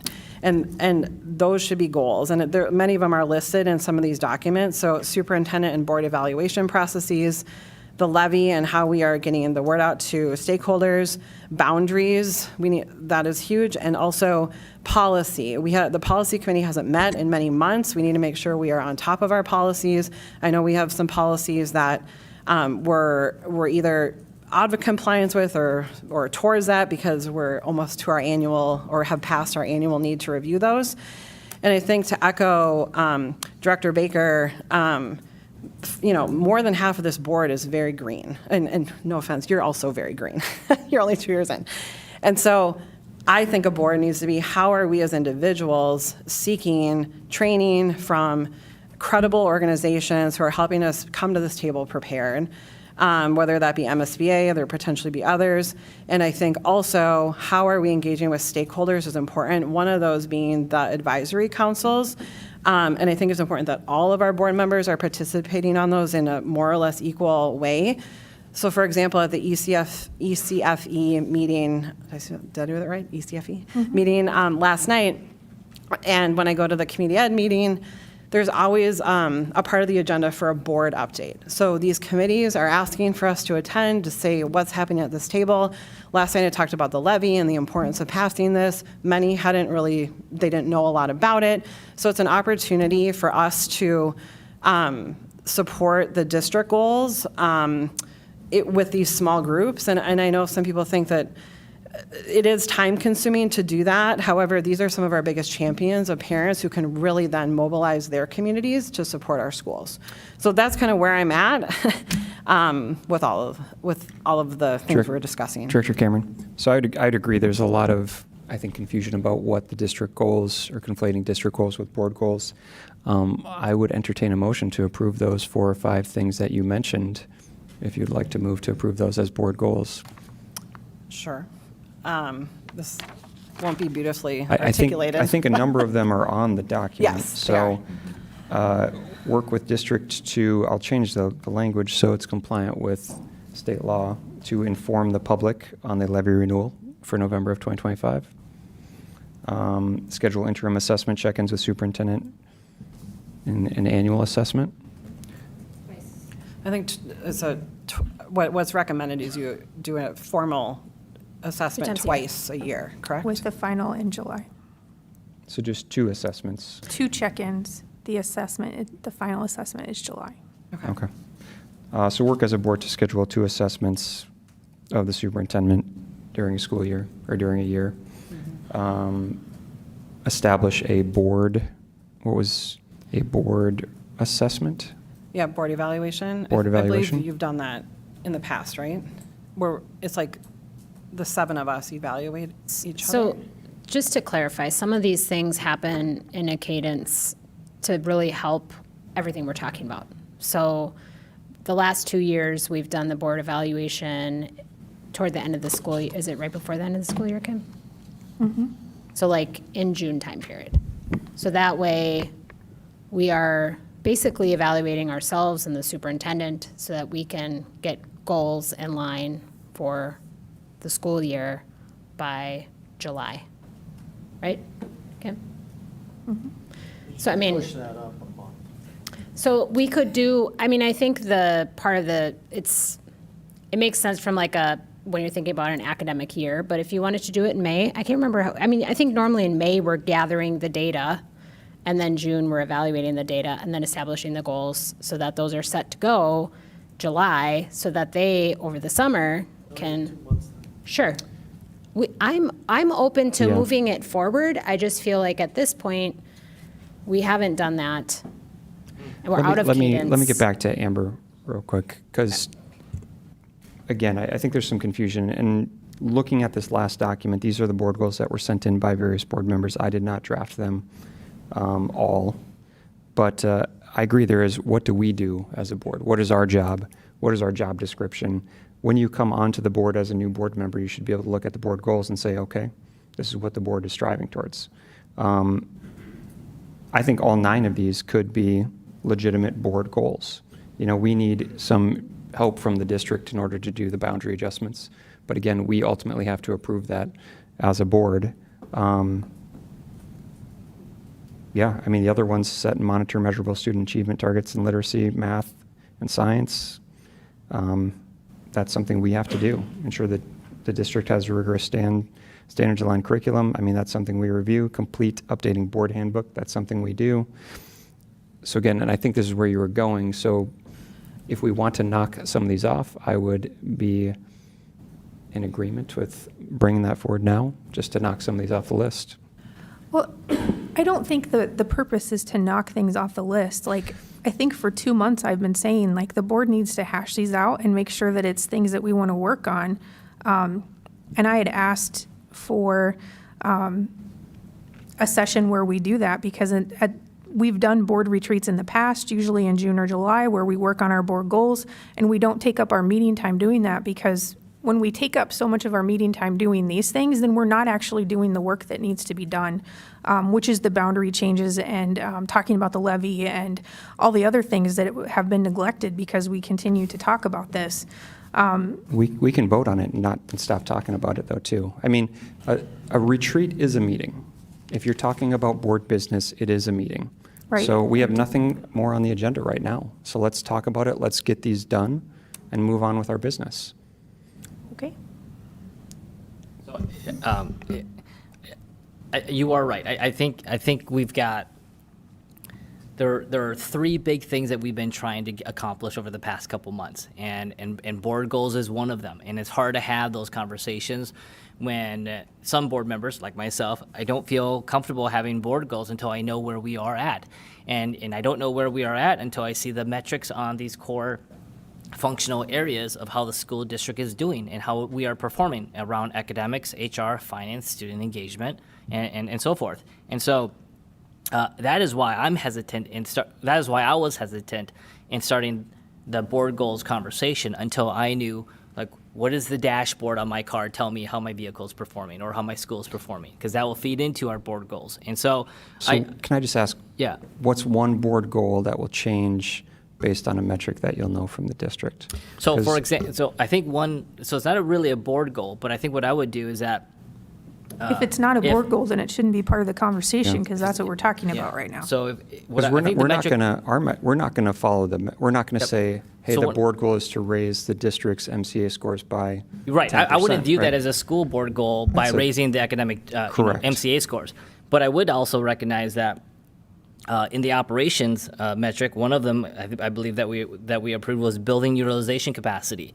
And by being able to see that metric, that would tell us we've got a school building, Highview, that's at 103 or 105% capacity.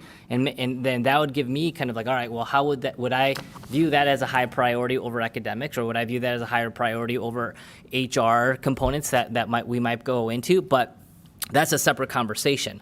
But what I'm hearing from what Director Cameron said is that you almost want how we're doing it for the district, how there's district metrics who then eventually make district initiatives.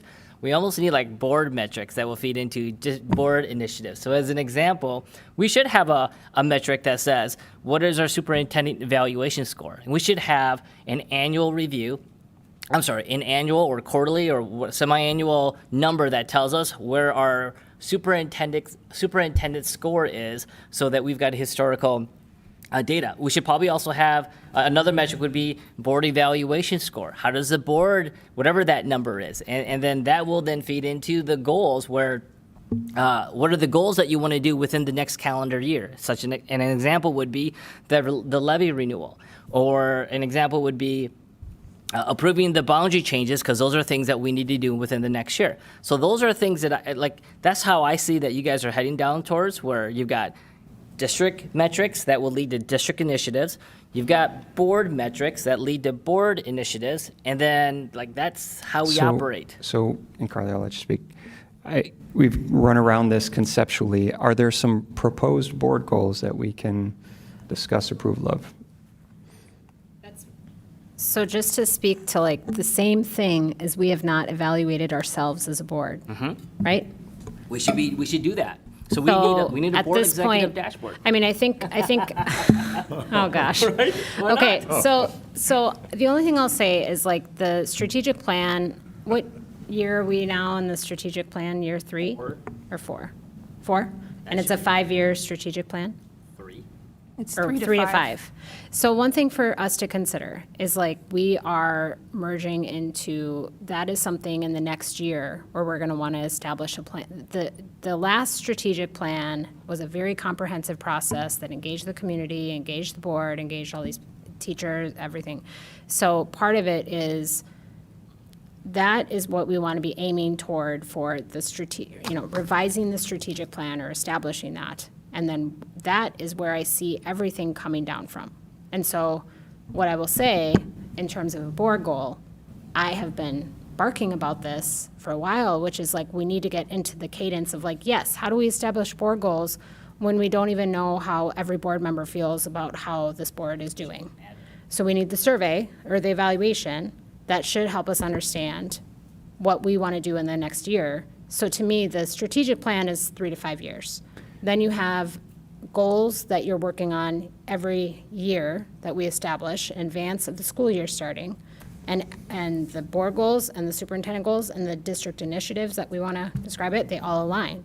So even as we're talking about some of these things where it's like the curriculum standards or proficiency, whatever those were, those should be, that's not a goal for us in my mind in the next year unless we establish a specific target. That's something we're always aiming for. That should always be the expectation.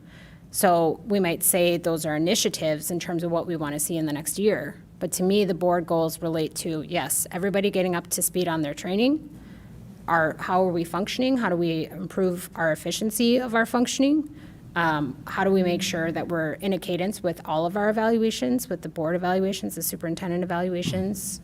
And then how do we make sure that we're supporting the things that really need to happen in terms of the boundaries and what else is on our table soon? So that's the kind of stuff that I feel like is the immediate, that's the stuff we need to do in the next 6 to 12 months. So board goal is establishing a cadence for operations and when things come before the board. Mm-hmm. I would agree. And strategic planning. Well, we are going to have to redo the strategic plan in the next Yep. year, Well- which is a big process. So we want to figure out, engage a district Or administration. assess whether it needs to be Yeah. renewed. Sure. I mean, that'd be part of the cadence, though, right? So here are the 6 that I'll make a motion. I'm sorry. Hold on, Dr. Cameron's hold got on. a. It's all right. Well, mine was going to kind of piggyback maybe on where you were going, but I think where I'm struggling is, and maybe it's because I work in higher ed, but typically this would be a much more like facilitated process over like I was looking at, for example, Minnetonka's school board processes the other day, and they have, like many boards have, they have study sessions, and so I'm not used to like on the fly, like we're going to approve like 6, like I'm used to much more like consensus building, so that you can come away with the strongest plan possible, rather than like I'm going to make 6 motions maybe right now on 6 things, which we can do. So I'll just preface that, but it seems like that's probably not, maybe it's just because of my context, I'm envisioning a different process, and that's probably not going to happen. And so with that, like, sure, let's just like make motions on board goals and see where people lie, just to like move on and actually get to the work. I mean, to have, this is the what, like at least 8th meeting where we're doing this, it's, I'm just not used to this, like, I'm used to much more efficient, quicker consensus building process, and this is not that, so. Well, I think the gap is because there isn't alignment on the definition of what is a board goal. And so that goes back to the very initial question, how is everyone defining it? And I think we're getting closer based on comments of what people have shared, where there are things that the board is responsible for, the superintendent evaluation, doing a board evaluation survey, board training, levy renewal, boundary changes, determining the strategic plan. So I think maybe those examples hopefully provides clarity on the definition of a board goal. Now, because of that, I think I am in alignment with you where I'd rather not make a motion and just approve all of those 6 things, but if there's general alignment on the definition of the board goal, then let's just use the next week or 2 for folks to share their perspective now that there's alignment on what that is, and then we have a dialogue around that list at the next meeting, and then we approve it, and then we go.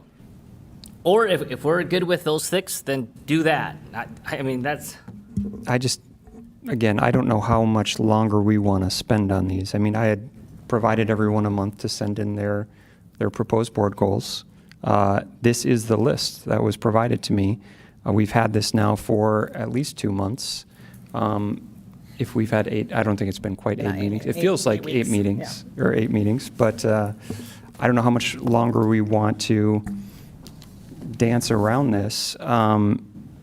Again, I think there are some that we could easily identify that we need to approve. I'd like to make a motion. Oh, sorry, Kim. Can I say something? This whole process has just been incredibly frustrating for me. And I tried to speak to it last time, but we didn't really follow Robert's rules. We just adjourned the meeting and didn't allow for continued discussion. And I had something typed up that I wanted to say. So I'm asking for the opportunity to say it, and please let me finish, because it means a lot to me. And just the whole process for what we've been doing, which, again, I think should be a board goal. But anyway, here we go. So I've spoken about inclusion often, perhaps so often that some people are tired of hearing it, but I will never stop.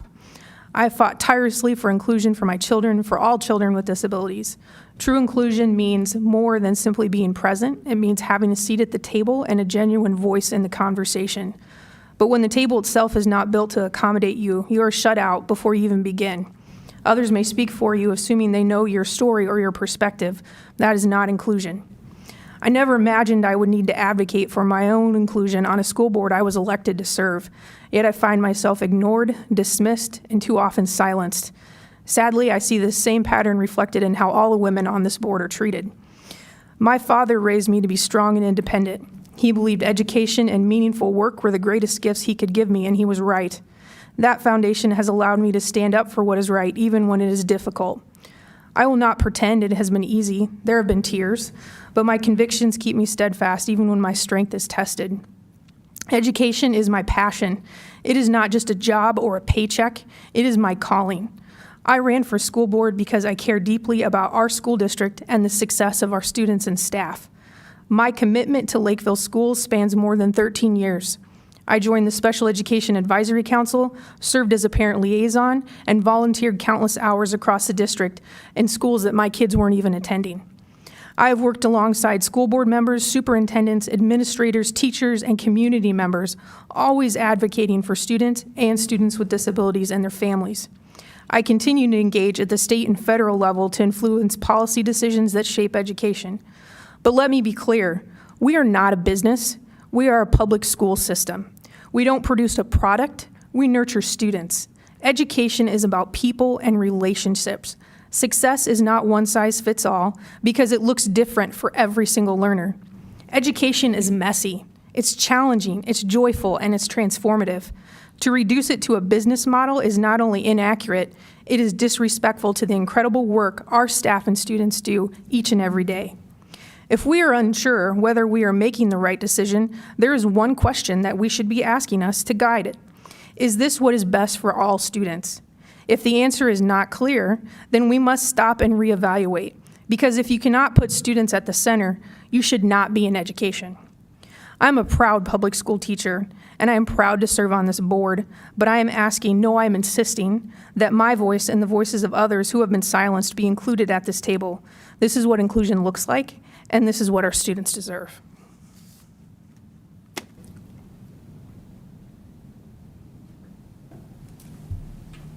Director Cameron or Anderson, do you have anything to add to that, since I did include you in that?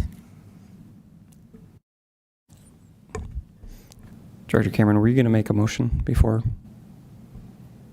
I'd like to table that for now. All right. Director Thompson?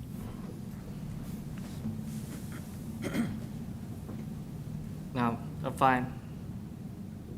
Well, let's be candid. Like I don't know. Like I don't feel that the board table that we've had thus far has been excluding folks. We have followed the process. I think for those who have wanted to share their point of view, they have asked, they've raised their hand, they've been called upon. There are times where I have probably overstepped and continued talking more than I probably needed to, so that I apologize. But I don't think there's been a scenario, or maybe that I recall, that has said, your voice has been taken away. And so there are 7 board members here that represent the community. We don't have to align on priorities. That is not the intent, because we all represent how we think is in the best interest of the community. There is value in having consensus. There is value in finding common ground. But I think we all have different backgrounds and experiences that we bring to the table that make this board unique and how it operates. And so I understand your background and your perspective, and I appreciate that, because that is something that I don't have. The background that I have and the experiences that I have, I do view what we do as an enterprise or an operational unit that has a product. And that product is to make sure that we have students that are world ready, students that can read, students that understand math, students who can comprehend and understand the world of science. Like, that is my objective. And so while we may have different ways of how we get there, I think we are probably all in alignment that students are first, And so, but I do feel discouraged if that's how you feel, and I will do what I can and be more aware of making sure that everyone still has a voice. Like you have and I have no power than anybody else. We have all the same votes. We have the same equal rights. We just have to figure out, and that's just the part of being a human. That's a part of being a school board. We're going to have differences. And so how we go through that and how we resolve that is just is through these board meetings and hopefully aligning and abiding to the parliamentary procedures that we have. And so when your hand is up, you should be called upon. And I think generally you are. If someone makes a motion that says call the question, that's parliamentary procedure to end conversation if there's enough votes to discontinue it. I feel like we've been following the rules, but if there are instances where one doesn't feel that we're following the rules, I'll try to keep an eye on it. I apologize if that's been the case, but yeah, I mean we're all on the same page. Yeah, I do want to add on, again, I don't know if comments were directed at me or not, but we clearly allow discussion here, probably too much at times because our meetings go extremely long. And just because we disagree on something doesn't mean we disrespect any opinion. I don't think that any of the board members, aren't dedicated to their position, and I respect them for that, even if I disagree with it. And Kim, as you know, on this particular issue, I tried to engage you multiple times before this meeting to discuss what you sent me, and you did not want to discuss it. Because discussion needs to happen at the board table for transparency. Not between two board members. If you're thinking that I am saying this just because we disagree, then you've missed the entire point of the conversation. We do not follow Robert's rules appropriately, and the women are constantly ignored with that. Yeah, if a man I would- raises their hand, then the women that's gives not- that. And that's just not because you accurate at don't all. see it, that's gaslighting. Yeah, that's just not because your accurate at all. perspective is not the So- same as mine Can doesn't I call it mean it's recess? changed. All right. Like I'm gonna call it Yeah. recess. No, this is what always happens. A woman brings something up, and then we No. call a recess or we Hey. adjourn so All that right. we can't Hold have on, the conversation. Hold on. Wait. If there's an issue with a specific board member, I'd ask that you address it with them outside of a meeting instead of doing it at a meeting. If you need an additional board member to be present to make you more comfortable with that discussion, I think that's the appropriate forum to do it, not here at the board table. I disagree. We're talking about our board operations, our board goals, and how all board members feel included in this conversation. And I brought up how I feel, that I am not given the same consideration. And I asked for Director Cameron and Director Anderson's points of view on that, given that they are the other two women on the board. And instead of allowing them to speak, Brian Thompson jumps in, and then you jump in. No, Kim, they were provided an opportunity to speak and they chose not to, okay? They're not saying that. If you look right now, she's not saying that. I've had my hand up. Again, Director both of them. Cameron, Director Cameron, Put up my hand up first. Yes, that's yeah. Director Cameron, Carly was next. or Carly. Yeah, I mean, I think I want to acknowledge that, we obviously all were voted to elect to serve this community, and for very different reasons. So even Paul, when you brought up earlier, we are all elected, regarding academic excellence and those kinds of things. Of course, I care about that, but I think a big reason why I have been elected was because I care about mental health, given my background, and that was something people really connected with. And so the mental health of our students is hugely important to me. So when we talk about kind of the social and personal preparation, those are equally important to me as academics. So we are all elected. We all have very different backgrounds. We're all representing different voices in this community. And potentially what I have felt at times, it's not that I don't have an opportunity to speak at this meeting. I certainly have opportunity to speak, and Matt, I have called you and you've been very receptive to my things, but I do at times feel like things that I say are completely disregarded. So what I think every person on this board, me included, could do better is really active listening and listening to listen, not listening to prepare what you are going to say next. Every person on this board does that. Like someone is talking and we're all waiting to say what we're gonna say next. And something that we could all very collectively work on is actually taking pause in terms of what someone is saying. So as an example, when Kim was absent, I brought up, Kim put a lot of time into putting together a really comprehensive document around our goals. And they all aligned with the strategic plan. And I talked with a couple of you behind the scenes, and it was like, that's too much, it's too wordy. But perhaps it's wordy in the business world, but perhaps it's not wordy in the education world. Perhaps that is what this kind of document looks like in the education world. And Kim is an expert on that. So I felt it deserved discussion at this board. So I said, hey, we all got this from Kim in the email, and the conversation moved on without any discussion. I have brought up, I don't know, how many, you guys could probably tell me how many times I brought up, we haven't reviewed the superintendent, we haven't reviewed ourselves. That has been, we're way behind on this. That isn't, so tonight it's acknowledged as like a board goal, but this is something that we've been behind on. And so I do think that it's not that every person doesn't have a voice at this table. And I know that really we need 4 votes to move anything forward. But what I do not want to see happening on this current board, on next year's board, is like 4 people moving things forward without a lot of consideration of the opinion of other board members. So to Brian, I do think you can. And sometimes Talk I'm a like, lot, that's sometimes why. because I sit next to you, I'm like, Brian, but there will be disagreement about what you say, and you come back again and again, and sometimes it's like, okay, then what you want can sometimes move forward because it's persistence. And so I just want to acknowledge that everybody on this board could do better at listening to each other and trying to come to consensus in a way that appreciates all board members' opinions. And that's where I think we're missing.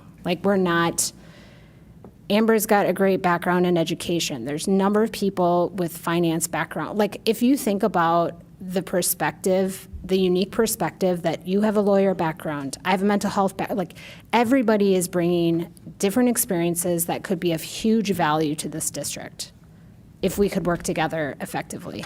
And so I would say everybody can be better listeners on this board. Thank you. Director Cameron. Yeah, I echo what Director Anderson just shared. I think that, I'll be, since we're being honest, Brian, I'll be honest. I have felt many things that Director Baker has said today, and I've never experienced that in my life, except at this table, to be honest. And so I've done a lot of reflection on it in the last couple of weeks. I think it's not even, I agree that I'm given time to speak at the table, but I agree with Carly that I don't think what I say is always considered or listened to. So if you look at our recordings, the body language that's happening, people reading documents while other people are trying to speak, the nudges under the table, they're all just signs of not respecting the person who's talking. At least that's how it's perceived. And so when someone is talking, for example, I know we sit across from each other, but when you're talking, I try to look at you, and you do the same. I feel that from you, Director Thompson. And I think that is part of active listening, is stopping what you're, what you're trying to write notes on, right, and really considering what the person is saying. So I appreciate what you said, Director Anderson. If I were to evaluate this board right now, it would not be great. I think we are very dysfunctional. I think in hearing from other people who are in other school districts, I'm connected to many, we are not seen well. And I think that needs to change, and I think part of it is about trust. I think part of it is about listening. And I don't think we've taken the time to set our board operations. We just launched into kind of the talking points of campaigns before we decided how we want to work together as a team. And I think to many people's points, we can be a really effective group of 7, bringing all of our backgrounds together if we respect each other. And I respect all of you, but I will say this, never in my life have I felt the way I felt. And after some of these meetings. And other people who watch these meetings see the same thing happening. It's not just me. So I've been checked on my feelings, like, am I just overreacting? And many people have brought this to my attention. Thank you, Director Cameron. And I just want to say that after the last meeting, I went home and I cried. And I thought, maybe I should just quit because I do not feel like I'm a member of this board. I do not feel like my opinion is valued.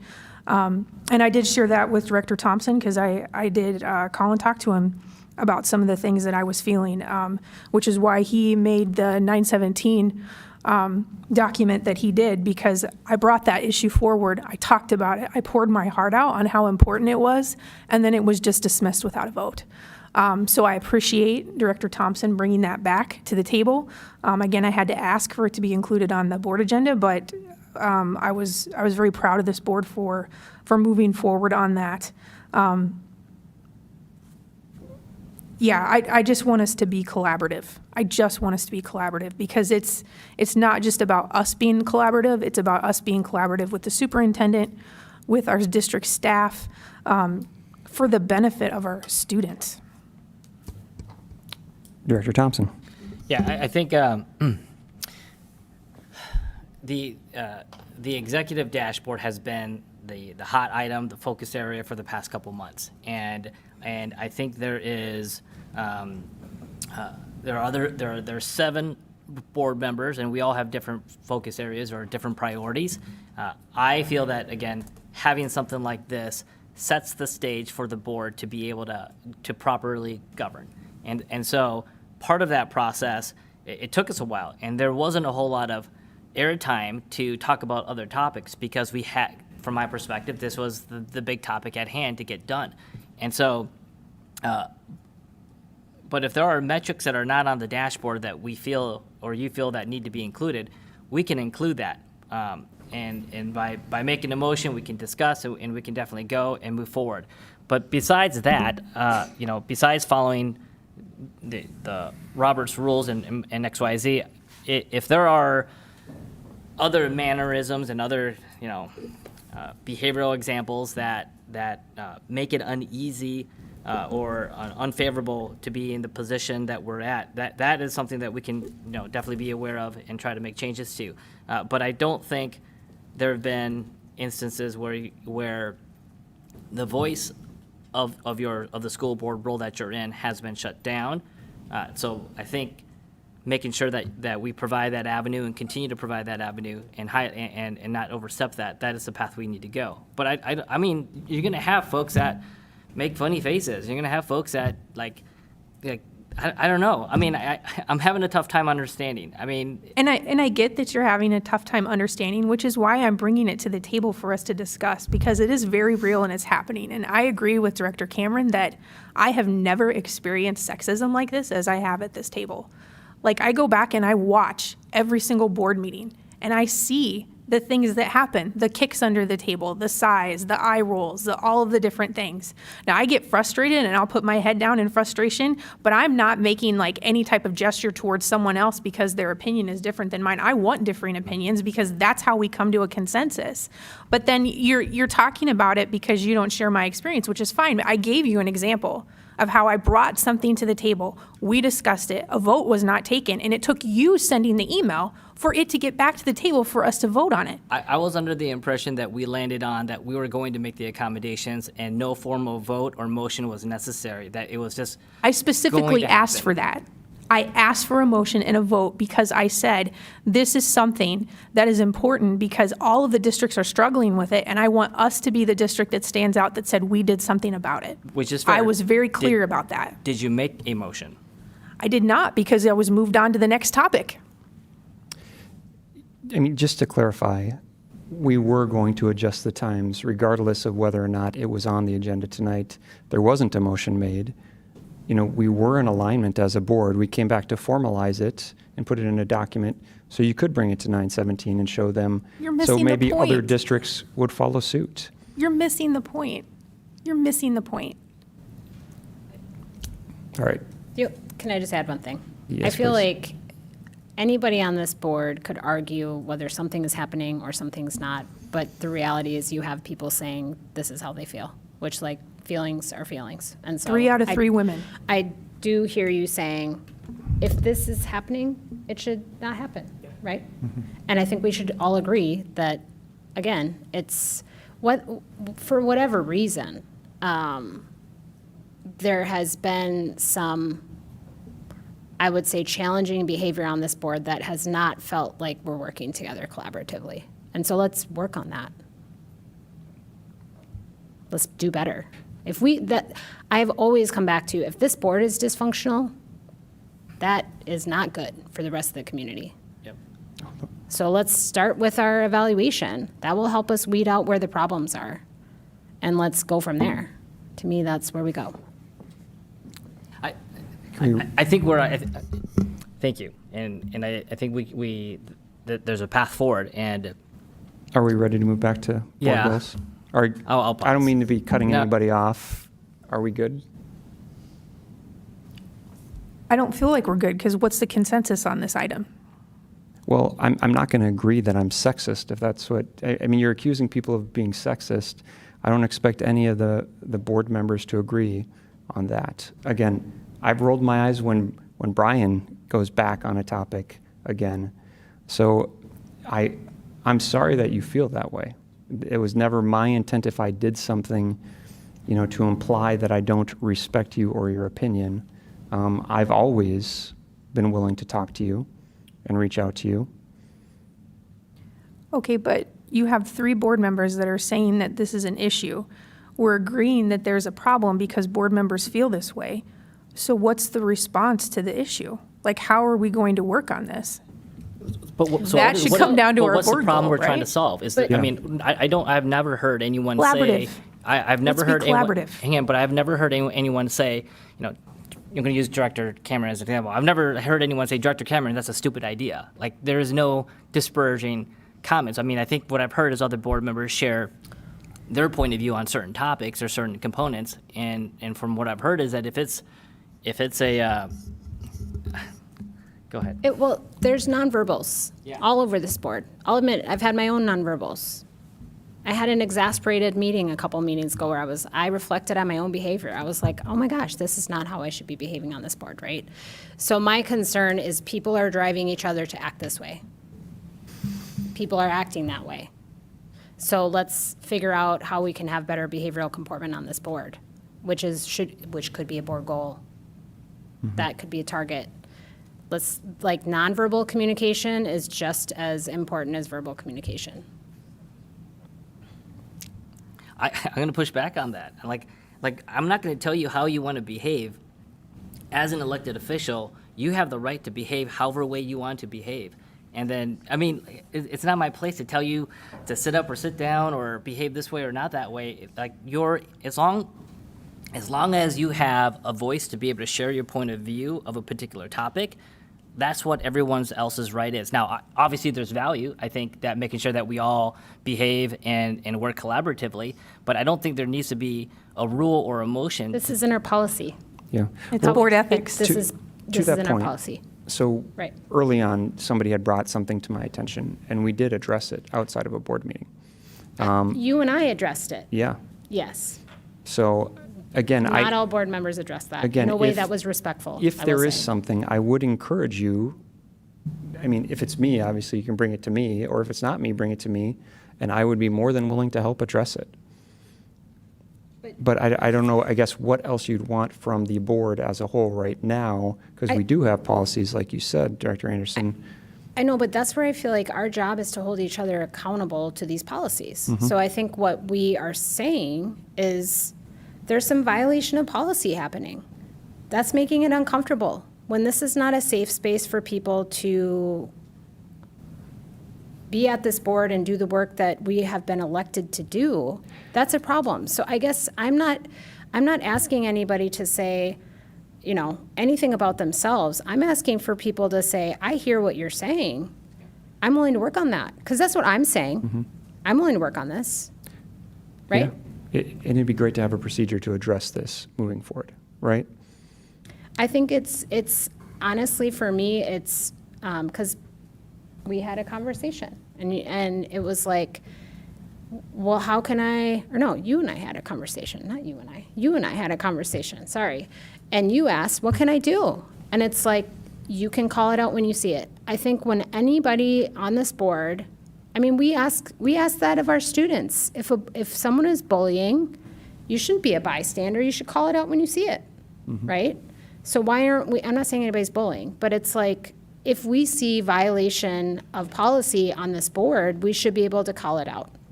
So I don't know about procedure, but what I do hear is someone is saying, I'm not comfortable.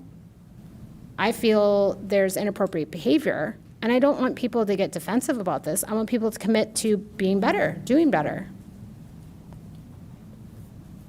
I 100% agree, Director Anderson.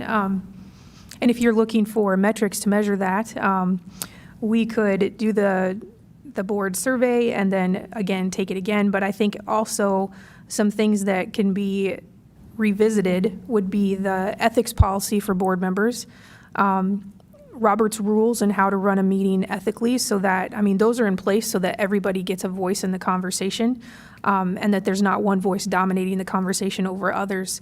And that really hasn't been followed as tightly as it could be. And that's no judgment, or, I mean, none of this is us calling out specific members.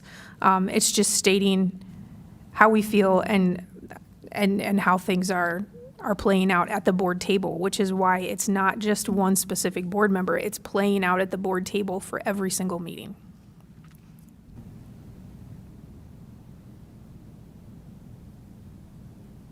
Director Nicholson. So I'll work on being better about this. I move a lot out of frustration, though. It's not necessarily what you're saying. It's that certain topics, certain things, I'm worried we go down rabbit holes all the time. And sometimes that's just frustrating for me. So I squirm, I move. Honestly, I'd like to get up and walk around because I don't like to sit. So maybe it's my, undiagnosed ADHD from 1980, but I move all the time. So if you take my fidgeting, or if anybody takes my fidgeting as necessarily offensive or some other way, I apologize. I wear my heart on my sleeve, basically. Like, you see it on my face when I'm frustrated. It's real apparent. So I'm happy to say I'll work on that and try to maintain somewhat of a more stoic approach and not react to everything that gets said or things that happen. But I will say we were moving at a really good pace, and then we hit this one and we bogged down super hard. So I would love to say let's get back on some sort of pace, cadence, whatever. I mean, if we want to turn this into a goal, we're all going to read the ethics policy. We're all going to, make a commitment here to move forward. I mean, let's do it. I throw it out, whatever the things are. You want to lump that into board goals? I'm good with it. Like, let's go. But I get it. I will work on trying to maintain my ability to sit as much as I can without fidgeting and moving constantly. But I want to move forward. So let's take that and either turn it into a goal, turn it into something you want to do today, tomorrow, next week, and let's go. I'm in. I think it relates to our meeting procedures and how our meetings are ran, which goes back to the board handbook, which we had talked about for 2 years previously with the old board members that are on here. And I think that dictates how we run meetings, our meeting cadence, our agendas. It just lays all of that out so there's a structure. So then when you call something out, it's not about a specific member, it's about a procedure. Like, this is how we've agreed to follow this. This is how we've agreed as a board to run our meetings, to structure things, the ethics we've agreed to when we go through this. That's where I feel like this relates back to our board goals, because it's our board operations. It's how we conduct ourselves within at the board table and within the community. So that's how I would like to see it come out in a board goal, that we complete the handbook as a board, we work on that, and we have it done by the end of this school year. Like, it needs to be done. Right? Let's make it a goal. Let's get it done. It's number 3 on the list. Yep. Let's take a 5-minute recess. People can get a drink, go to the bathroom, and then we'll come back and dive back into board goals if that's acceptable to the board.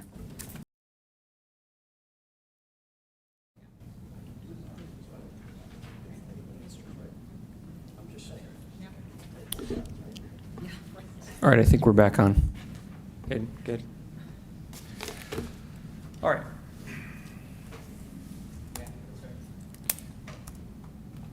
Board goals. I've heard a number of these mentioned already. Do we need to come back to this, or are we ready to move ahead and actually vote on some, state some, and vote on them? I need to pull up the documents to look at them first.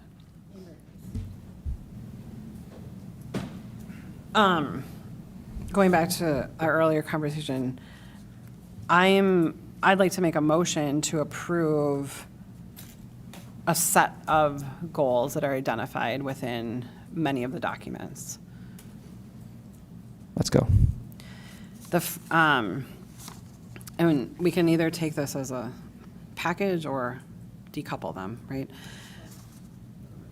Yeah. So the first would be to create executive dashboard and set targets with district and monitor progress according to sequence. And I realize this is already in progress. Hold on, Brian.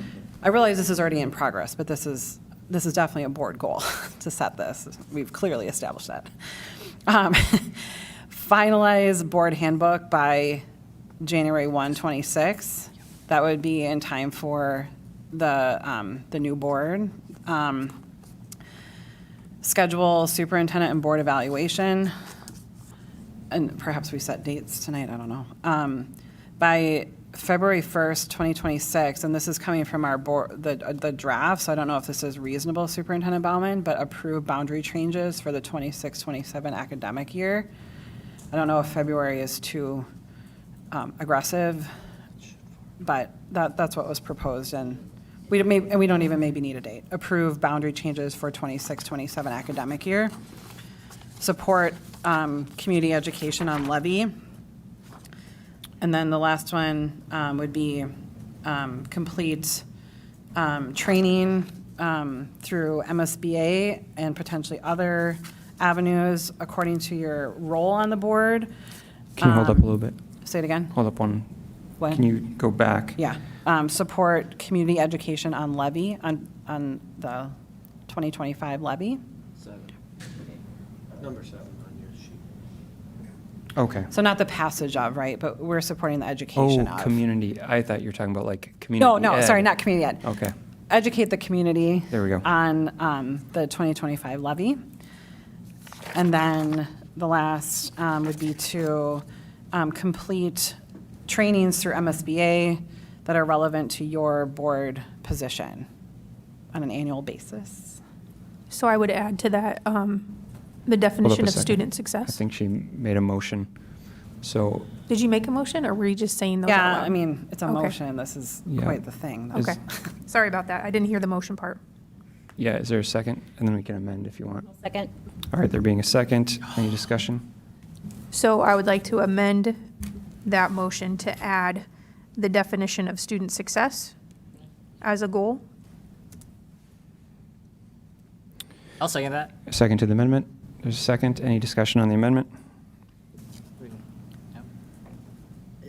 I've got a question. Is it the definition that you had in the board packet? Or are No, you I just saying thought to that would start create the a discussion on definition? it. Okay, Yeah, okay, you want to, so you want to go down that path of creating a definition for of that? student success, yes. Can I? Okay. Yeah, Director Is Anderson. discussion time? Sorry, yeah, it is on the amendment to the motion to add the student success. Sorry, I'm just trying to write these down. The mission statement that Director Cameron shared earlier, just in terms of preparing students across those 4 categories. So I guess, Director Baker, I'm wondering,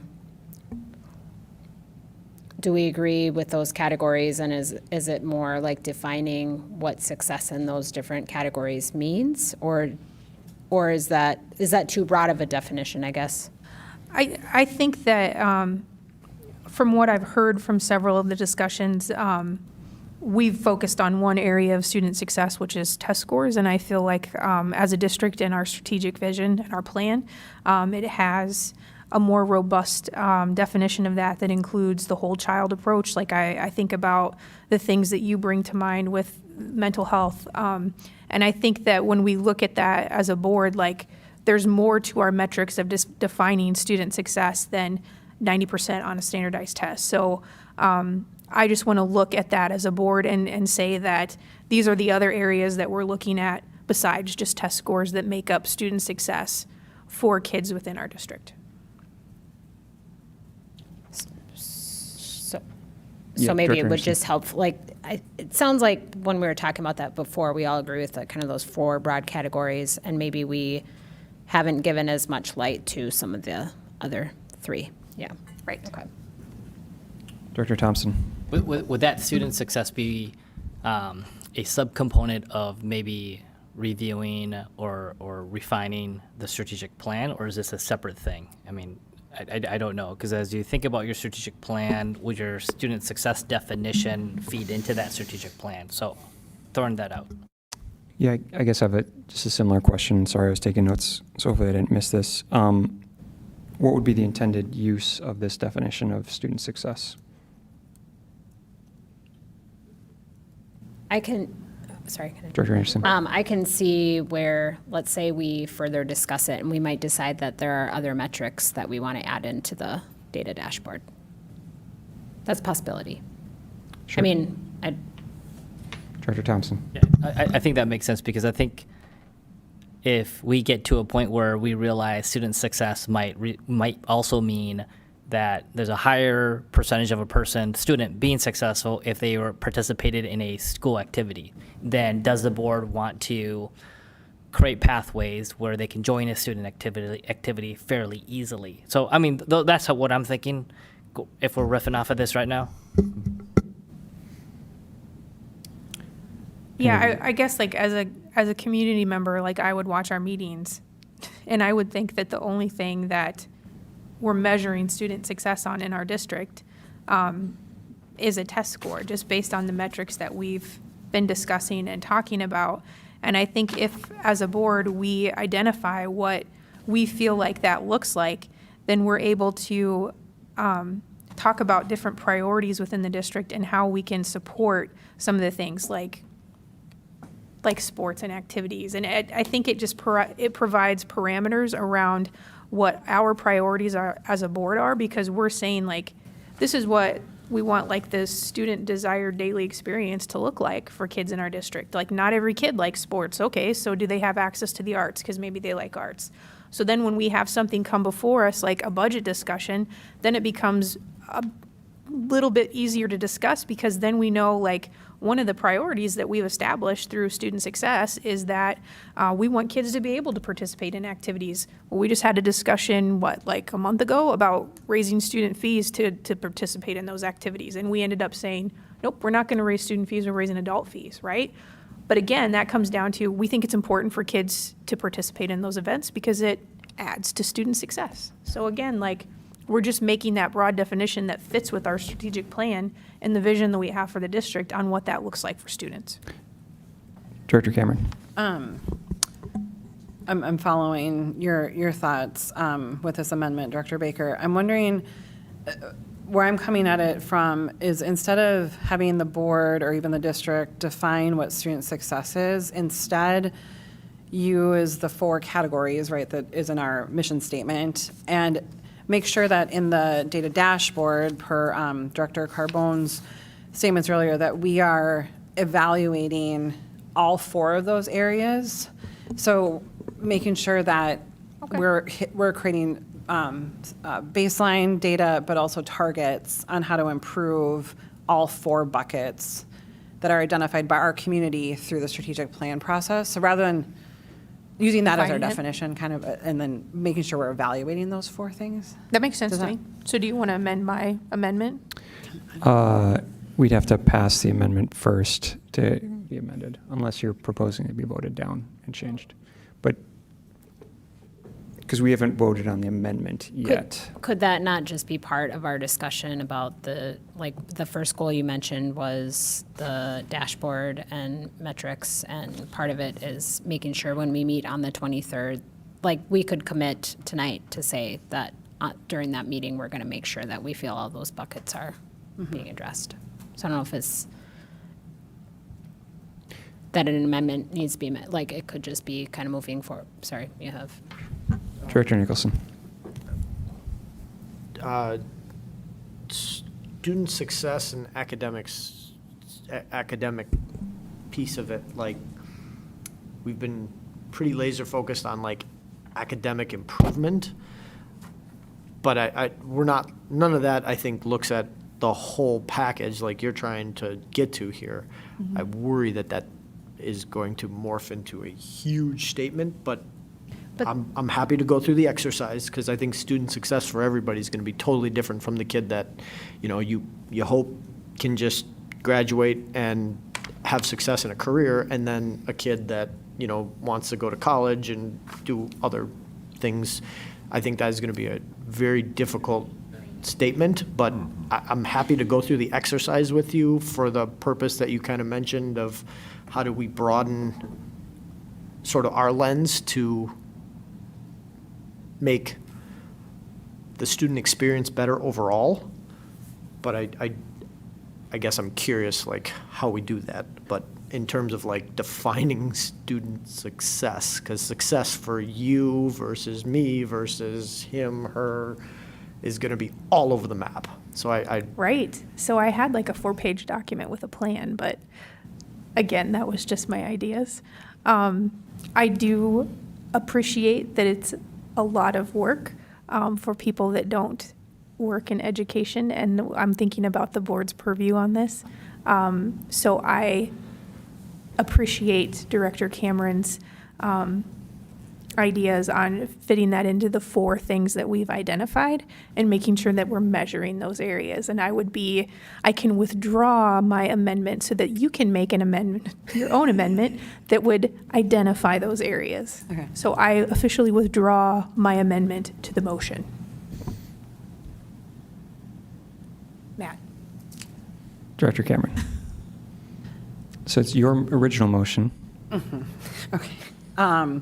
Can I add to the motion then for the first item to ensure that the executive dashboard, or whatever the title of it is, include metrics related to the 4 areas of student development identified in our mission statement? And I think, I know, to your points, Director Nicholson, I think there are, and they may already be in the dashboard, Superintendent Bauman, but I know like FastBridge, there is an assessment on student, like social emotional well-being. The student survey, right, where we learned about the number of students who are kind of in crisis, right? Like, these are numbers we want to track and not look at maybe the individual child to decide if they're successful or not, right? But as a collective, is our student body doing well in a variety of metrics, academics, social, whatever the other ones are. Do you think that's already encompassed in just creating an executive dashboard and setting targets for review with the district? Is that broad enough? Yeah, I mean, Okay. and then yeah. Okay, so there's no amendment? No amendment. All right. I would like to amend. I'd move to amend to add to the board goals, ensure that the district policies are reviewed by the board or a board committee, at least on a 3-year cadence.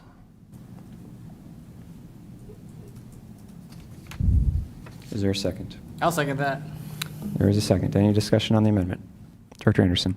I will just say, I was only on policy committee for a little bit, and November, December, if the policy committee needs to meet regularly and move faster if you guys are going to be on that cadence, because there have not been many policies that have come before this board.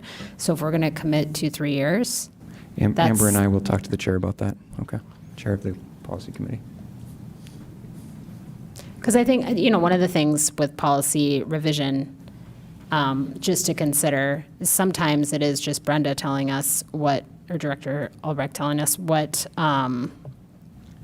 needs to just be done according to legal. But when you get down in the muddy of like whether we like or don't like something about a policy, that's where it takes a lot of back and forth with the board. And so, We did, just so the board knows, we did have MSBA review our policies.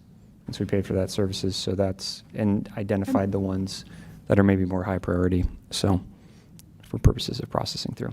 so that sounds great. Just want to make sure. Director Thompson, Are we voting, or can I add another discussion one? on the amendment. Got it. All right. Any other discussion? All those in favor of amending the motion to add in the policy review goal, say aye. Aye. Aye. Any opposed? All right, so amended? Can I add one more amendment? Absolutely. Do we want to add anything related to the strategic plan for the next year? That we at least review it and consider whether we're going to be reapproving, or if we're going to establish a new strategic plan by we would need to be doing that probably next fall, I think, if we were So analyze whether or not we need to, kind of make a decision on the strategic plan. Well, it's 3 to 5 years. We're in year 4. So I think probably we need to commit to the process that we're going to deploy. Superintendent Baumann, would it be next fall that we would be in that kind of comprehensive process of establishing that? I would entertain a motion. Would that be? You want me to answer that? Yeah. May I answer? Yeah. Okay. No. You have several options, one of which is you can continue your strategic plan if it's viable, and that's one course of action. Another is to go through the whole process of that we went through 4 years ago. So you have some options here. This is the best answer I can give you. So when would let's say, we would probably have to be making a decision next spring, let's say, if we were going to, let's renew it, or let's make a plan for the fall for I would say somewhere robust- between January, March timeframe, you Okay. should probably be making a decision on that, because if it's going to require, whether you want to bring in a third party to do deep work, how you want to approach that, you probably need that guidance so that we can set conditions for that. So maybe by March 2026, we review, what? We review it to decide. We review and decide our action by March 26. Is there a second on the motion? Yeah, I'll second it. Seconded by Director Thompson. Any discussion? I have a question about this, but just more generally. So my understanding is board goals are 1-year goals. So this would technically be from January to end of December, these goals, and then the new board starting January 7th or whatever date that is, right? Which will include many of us, right, or all of us potentially. Then we would either reaffirm some of these or change some of these, right? So I don't know if I want to be making goals for next March, in other words. What's the, It's what this can? March, right? Because we're in year 4, so we'd have to make that decision this March. Well, I know, School year cadence. So it would think it's be more within that but timeframe. don't these board goals expire at the end of December? Well, they don't have to expire. I mean, we're the board, right? So if Right, but a we're- new board, technically, a new board takes office at the beginning of January.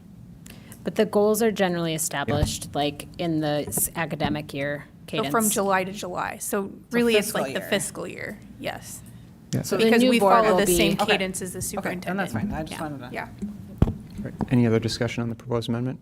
Director Thompson? From a timeline perspective, how I'm thinking about is whatever we want to do for the upcoming school year, those conversations ought to occur in October, November, so that we provide guidance to the administration by January. If that warrants additional staffing, or resource or budgetary impacts, so that we then approve that budget and staffing impact in October, so that the district can then do any training, so that they can begin implementing whatever board goals are in that September school year.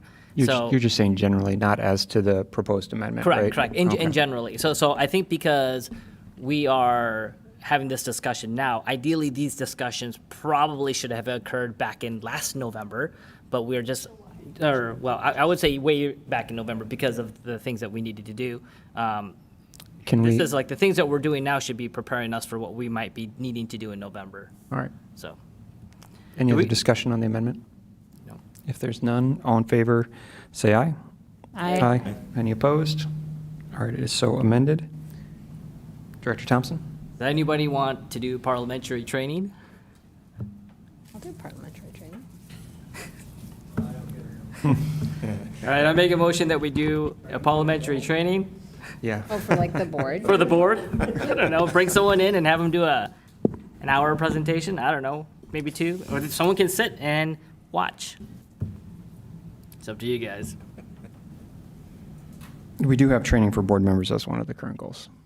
Okay. So I can follow I you. would propose, just as a general matter, that we have a separate, I mean, you can call it, I talked about this with the superintendent, you can call it a retreat, or you can call it I mean, it's going to be a meeting because we're talking about these things, but then discussing how we're going to implement and allocate responsibilities as to these things. And some of them need to happen sooner than later. Specifically, how are we going to assist the district in supporting the community, or supporting education to the community on the levy renewal and stuff like that, to throw out ideas on how we can do that. So, yeah, and we could discuss, well, what does it mean by what trainings do we need for board members and what can we schedule? So again, I think it's already encompassed in a goal that we have on the table. Anything else? All right, so I think we're voting on the amendment to the original motion to include the board goal to assess or review the strategic plan. Can we Director Anderson. consider one more thing? Can we vote on this one first? Oh, sure, sorry. All right.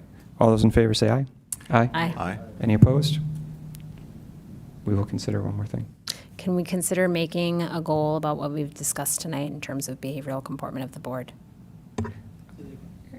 Behavioral comportment of the board. What would That be that we improve overall collaborative discussion and behavioral comportment of the board. Can you phrase that in a motion? So we can second it and move to discussion. I would like to make a motion that we add to our board goals, that one of our targets be to enhance our collaborative discussion, improve our board efficiency, and, which is a good, and improve the behavioral comportment of the board. Hold on. Do you want me to be more specific? Improve the behavioral comportment of the board.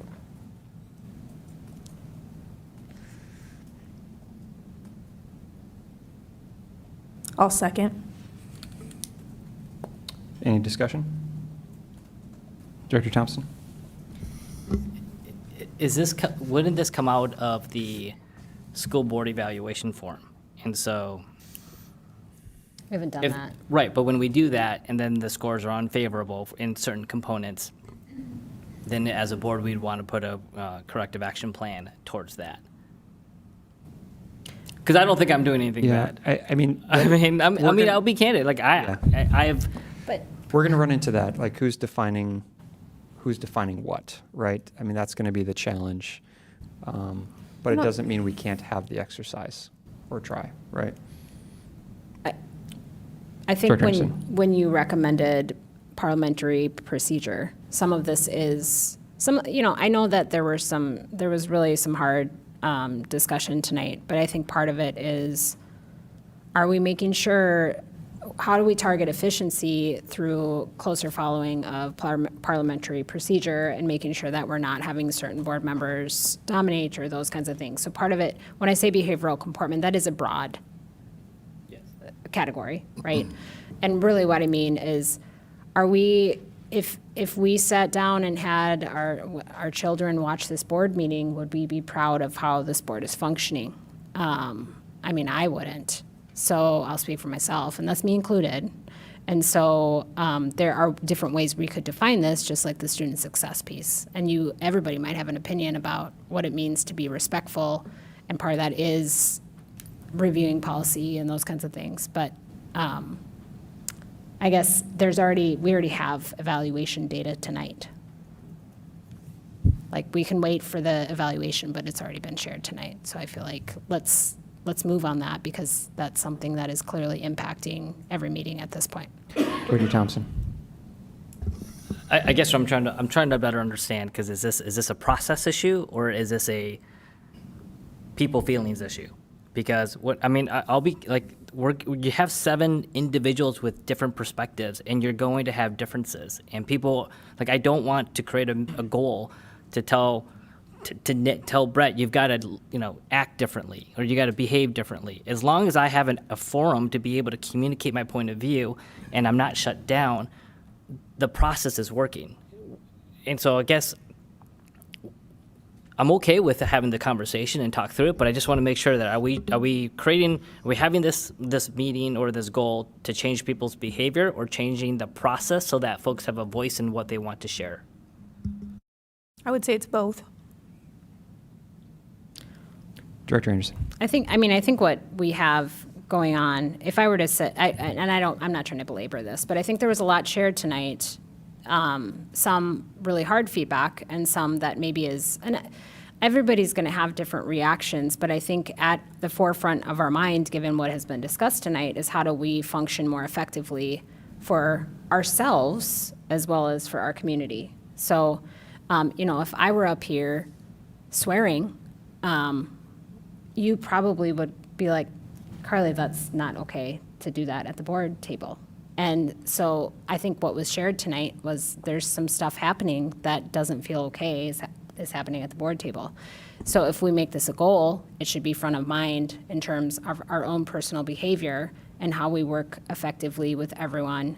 I'm not saying we're not going to disagree, but you can disagree respectfully and treat each other with respect, and be respectful of how much every board member is participating in discussion. So I've been saying a lot, so I'll stop. Director Cameron. I'm not making an amendment, but something to think about. We're still waiting to vote. Do you have discussion on the proposed amendment? Okay. Yes, I do. Something to think about here is, and I believe Director Nicholson, you brought it up earlier, I'm wondering, to make it a little bit more tangible, to say all board members will operate under the Code of Conduct or Ethics, I forget what it's titled, and will address issues either individually or maybe all board members will comply with the Code of Ethics. And I feel like, for me, that would be a great start. Yeah, I mean, my thoughts, and I'm just reading this, 'cause enhance collaborative discussion and improve efficiency and improve behavioral comportment. I mean, we have the policies, the Code of Ethics. I mean, if we're going to discuss what efficiency is, again, I'm not opposed to I think it's good to have the discussions, right? But now with this amendment, if we take this amendment, I think we will possibly be voting on 6 of the 9 board goals that have been submitted. But I'm guessing that if I would have moved right out of the gate at 6:45 to say I just moved to approve all 9 board goals, which would have been efficient, we wouldn't be in agreement on that. So, yeah, I think we're going to run into disagreement on what each of these things means, but I'm more than willing to have the discussion and see where we can go. Any further discussion, or are we ready to vote on the amendment? Yeah. I guess, I'm happy to revise it to be more specific. I think it does in some ways go beyond the Code of Ethics, but if we want to start there, and that's, that's kind of what we're talking about in terms of like, what do we do year to year? So if this year we focus on code of ethics, then we're making progress, right?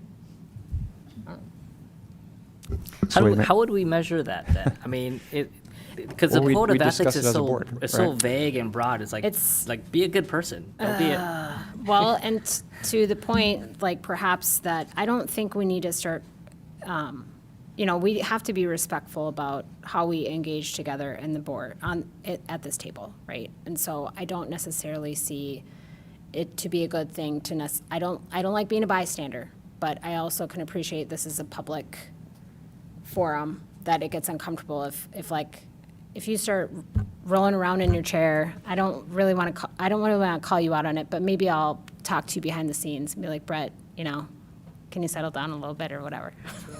But so maybe the responsibility is more having conversation behind the scenes. When you feel like these things are a problem, or you're the chair, we can bring them to you and we can somehow facilitate discussion around it. So do you still support your own amendment? I would say we could revise it. So maybe I withdraw and revise it to be more like, let's, as a board, focus on the code of ethics over this next year in terms of how we function at this table.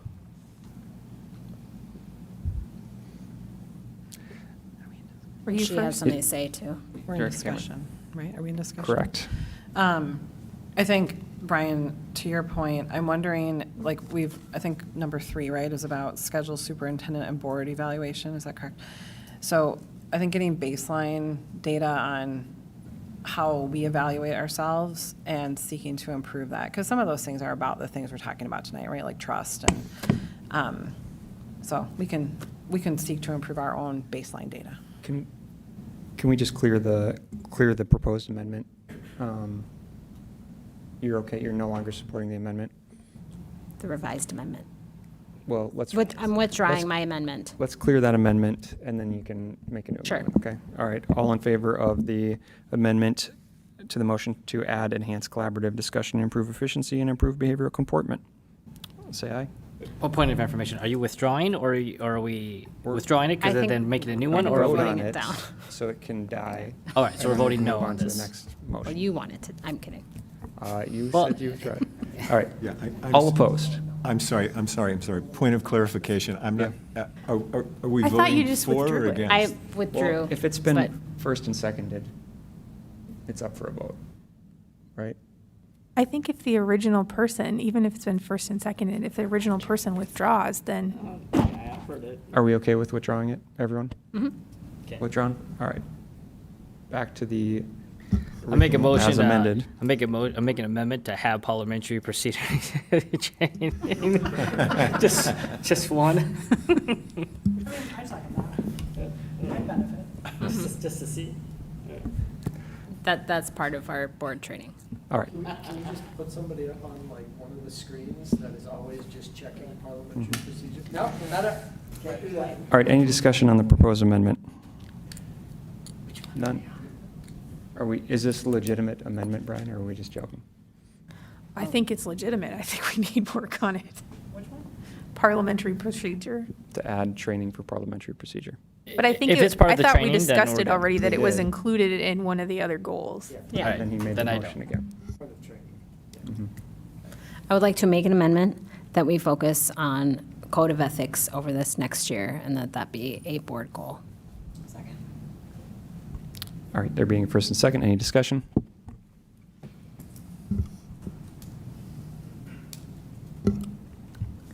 Hold on, let me just draft and write down the notes.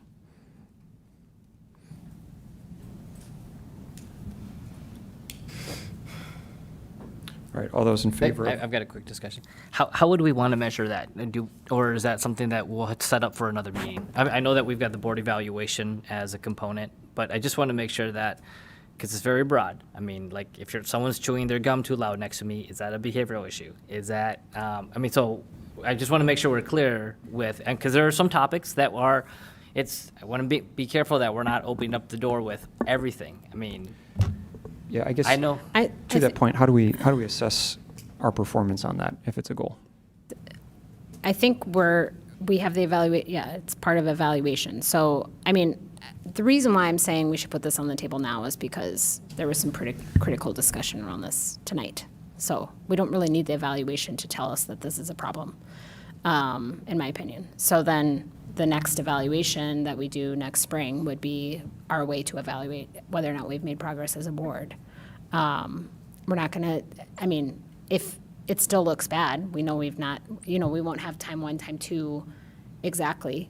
If we want to do time 1 exactly right now, we can, but really the time 2 tells us. But I guess my question again though was, going back to it, what is the board going to do on the, if we just say focus on code of ethics? What are your thoughts on as far as implementation? So I think we need to review our ethics policy and see if anything needs to be changed.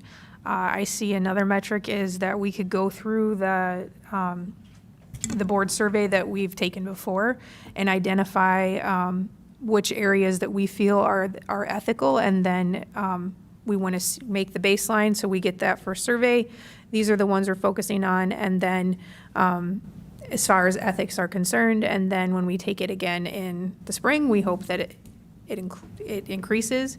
Another metric would be taking, as we've said, that procedure is influencing some of this. So if we're taking a class that we're going through Robert's rules, or maybe we're taking the phase 3 or 4, there is an MSBA one that's about working together as a board team and collaborative with the district. Maybe we're going to say we're going to take that as one of our board retreat times, because I want to say it's like a 4-hour class. Maybe we're going to do that. I think there's lots of different ways we can measure the ethics of how we are operating as a board. It's just identifying that, yep, we agree that that's something that we need to work on. We're putting it in writing. We've identified that's a goal area, and then we're putting some oomph behind it, some teeth, I guess, saying these are the things we're going to monitor over the year.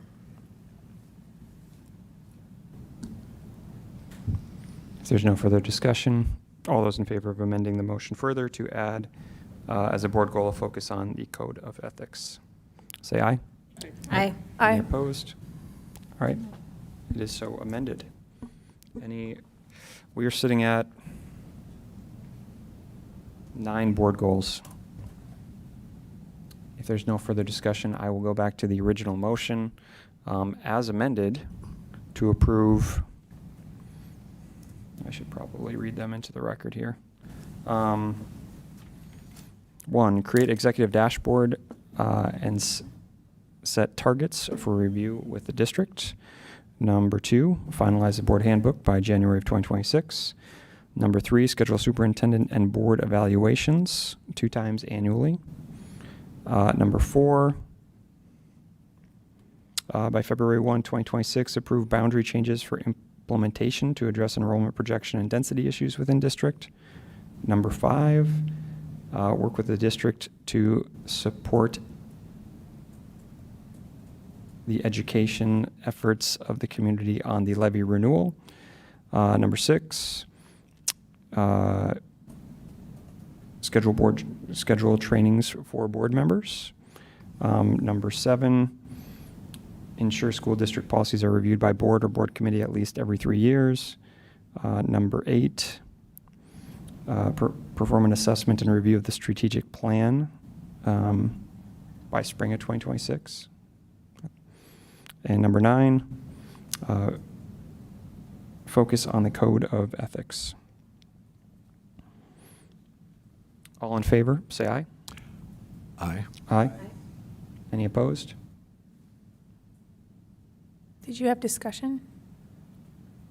I don't think I can. We didn't follow Robert's rules, so technically you should have a motion, a second, and then discussion. Discussion was making sure that the February 1 for the boundaries is realistic.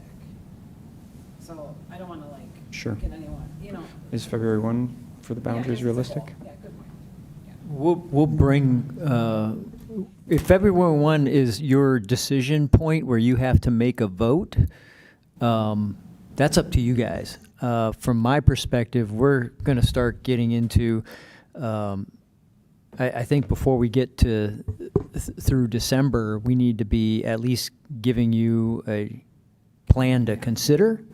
a recommendation from us on how we want to do that. I also think that these things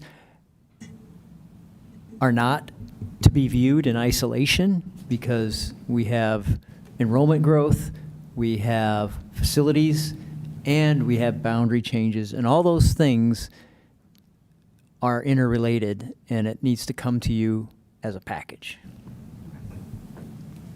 Director Anderson. Yeah, I mean, the only thing but with the past boundary adjustments, the challenge of really pushing it much later than that is then you start to impact all the, like, where teachers are going and hiring and all that stuff. So I feel like, I'm okay with it. I Yeah, just didn't know if yeah. it was like, I'm gonna randomly pick it I- You know, like, I don't know want if it to we- be rooted in reality. I appreciate I that. don't know if we want to say February 1 or sometime in February 2026, because I guess that gives a little bit more flexibility, but I mean, ideally, we'd have it done before, I You mean, think February? advance of that. I think there's no reason why you couldn't have it done before the end of the end of this year. I mean, it is a priority so that we've got the right staffing, we understand the level of impact. I mean, it all depends on how many cooks in the kitchen need to be a part of this discussion.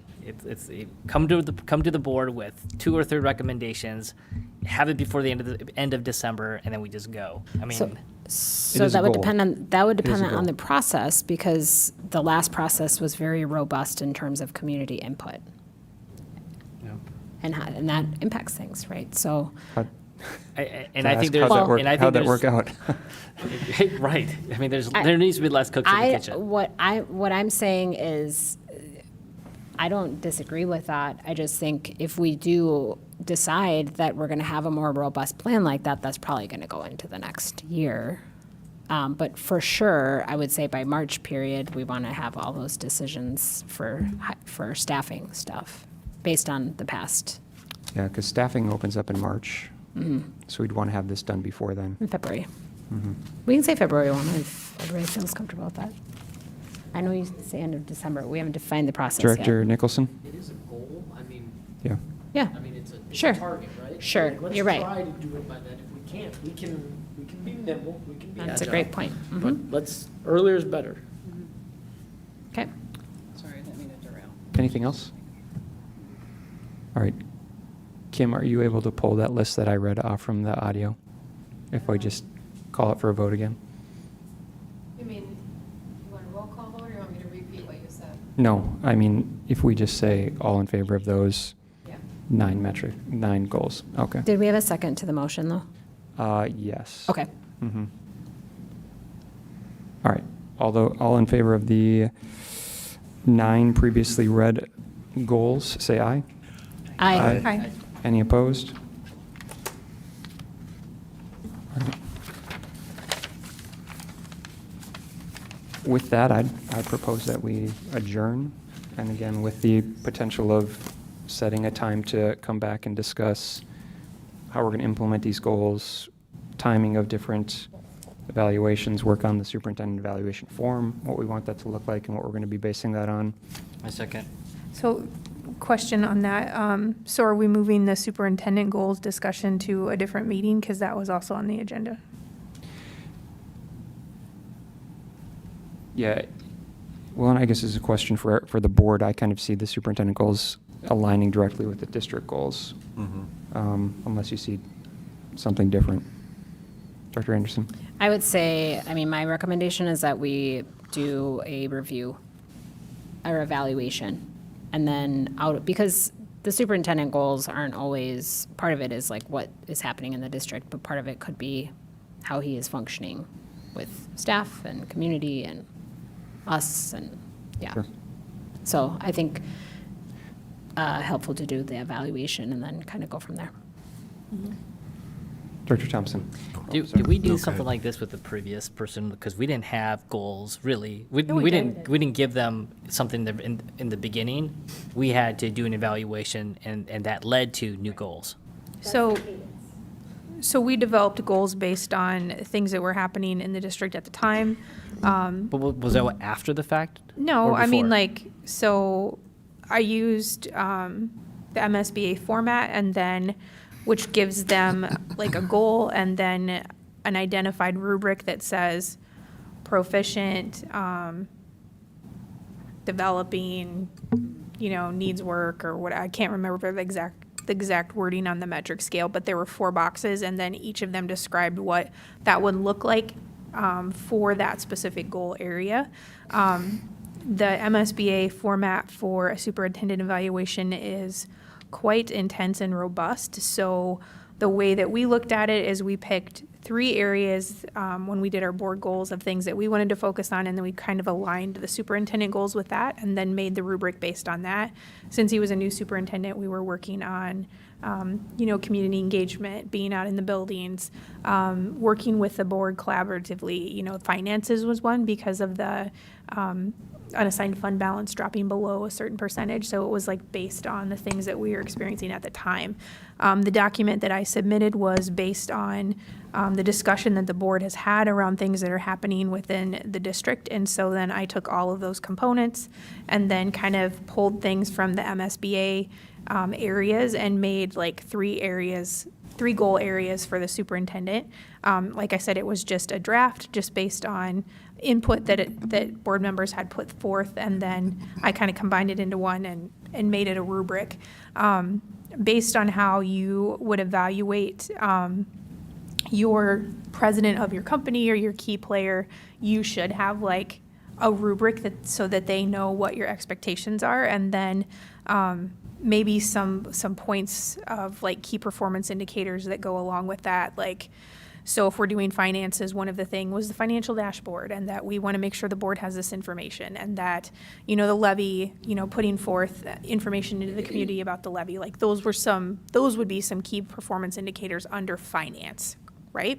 But then like things that we want him to do on a broader scale. So the check-in would be like him telling us at that first check-in, after we provided that rubric and those goals in that rubric to him, how he's progressing on those, like things that he's working on, things that maybe he's struggling with, or things, how that is going within the district. And then we're like, okay, either we can say, yep, we like the direction you're going, or pause, let's say that's not exactly what we had in mind. Then we would say, give him that direction at that point during that first fall check-in, so that he can change his direction for how he wants to go. And then I would say like February, March, we would do a second check-in. And then again, he would meet with us, he would go over the rubric, he would go over, the things that relate to those goals and how that's progressing. And then again, that's another like temperature check for the board to say, yep, we like how you're doing things, or we appreciate this direction, or nope, we want you to go this direction instead.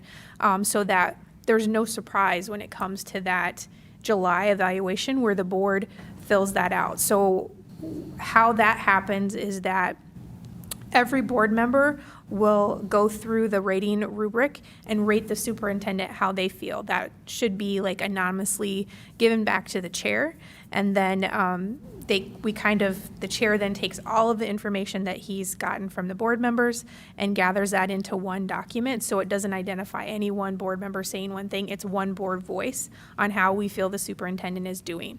Obviously, I included on the rubric that I made some opportunities for the board members to write like strengths, areas for growth, concerns, so that you have some ways to add in some different things that are not quite in the metrics of the goals that they're identified. But all of that's feedback that the chair would then gather. We'd have a closed session, we go over it with the superintendent, and then afterwards, the chair would read a summary at the next board meeting. That's kind of how the process officially goes and how it's structured through MSBA. And when you look at statute, that pretty much follows the law. Director Carbone. Yeah, for the previous 3 board members, when you were hiring Superintendent Bauman, and I think that was in the fall or December, whenever it was, were there any specifics that in the interviewing process that you gave Superintendent Bauman that Sure. that should be on, and so that's what I'm trying to ascertain, if there are things that have been percolating or have been suggested or have been laid out, that should be part of the Sure. evaluation. So when we hired Superintendent Bauman, we originally hired him as an intern superintendent, which an evaluation for an interim isn't really something that happens because it's supposed to be for a short period of time. Right. And then shortly after that, the board was looking into hiring a new superintendent, And Superintendent Baumann shared with us at the time that he was interested in that position, so the board kind of changed direction with that. And then we obviously had an election. So given that it was no longer a short-term contract, it was a long-term, then we have to kind of reevaluate how we're doing things. So at the time I was chair, I was meeting with Superintendent Baumann, and one of the things that the board, us that were on it at the time, had asked for was just kind of like a temperature of the district. Like, tell us how things are going in the different departments. What do you feel like are things that need to change? And that was just based on the fact that we had a previous superintendent, and so now we're having another change of leadership, and we kind of wanted to know what are the things that we need to work on within the district? Like, because he's been a superintendent in this district before, so he knows what we were like several years ago and now what we're like now. So we kind of wanted his expertise and opinion on the different things that are going on in the district, the different departments, and the direction and his vision for what he wanted to do. That was our direction at the time. As far as like, because it's your first year, we changed. It's hard to like do all those metrics in there. That was what we asked for his first year. Director Anderson. Yeah, the only thing I'll add, I mean, this is just for consideration, just it is a rather robust process where the DO staff are surveyed as well, so that we have that information. And so I think it would be good to kind of collaborate behind the scenes, probably like how that was done last time around. Because I liked having the information from the DO, because I feel like, you know, we have some interaction based on board meetings, but for those of us who are not chair and vice chair, you have more limited interaction. And so it's nice to see kind of what the staff, how the staff feel things are going. And so, yeah, maybe some collaboration with the two of you behind the scenes, just to kind of create a process that I thought it went really well, just in terms of getting all that information and being able to discuss it and make a plan and be able to evaluate it in such a way, so. Director Thompson. I don't recall we set objective metrics with him, right? And so it was more of having him come in as an interim, and then we made that conversion. We didn't say, hey, I need you to improve MCA scores by 10%. It was more of like, let's recalibrate and revitalize kind of how things are going. And so when we do this upcoming evaluation with the superintendent and the MSBA metric evaluation form, it is the first time, I think, going to be more subjective. And so it's going to be, how do I, Brian Thompson, feel he's been doing in this capacity? And so getting feedback from other stakeholders, like his leadership team, that feeds into that, I think will be helpful. But I want to just be mindful that we haven't said, go do this and go and change this and improve metrics. So it's going to be, the first one will be subjective, but that will give, I think, us kind of a temperature check of how does every board member here feel, how he's performing subjectively. And then from there, we can decide, are there measurable metrics that we want to add for the following year that he can improve upon if there's consensus in that direction. So those are my thoughts. Any objection to postponing this discussion to another meeting, since it's now after 9 o'clock? I would more recommend that the two of you kind of, bring something to the board as like this is the process that we're going to use. I think like instead of us. Yeah, I'm just thinking about the items that will be within the evaluation form for board discussion. So. Yeah, there is a template though, right? Or did you create? Yeah. There's a template that's given on MSBA, and then the one that I created this time, and then the one from last time, we both of those, we took the template and we used it as Starting point. Kind of. right, a starting point, and then, changed it and amended it to meet our needs. Director Cameron. Yeah, I was just going to say, I think on the MSBA website, most superintendents have the same job, right? It's to run a district. Right. And so they have a template that would list the major functions that Baumann needs to oversee. And so, then I think adding like specifics, of course, to our district. But I think looking at the tools that they have would be a start. Mm-hmm.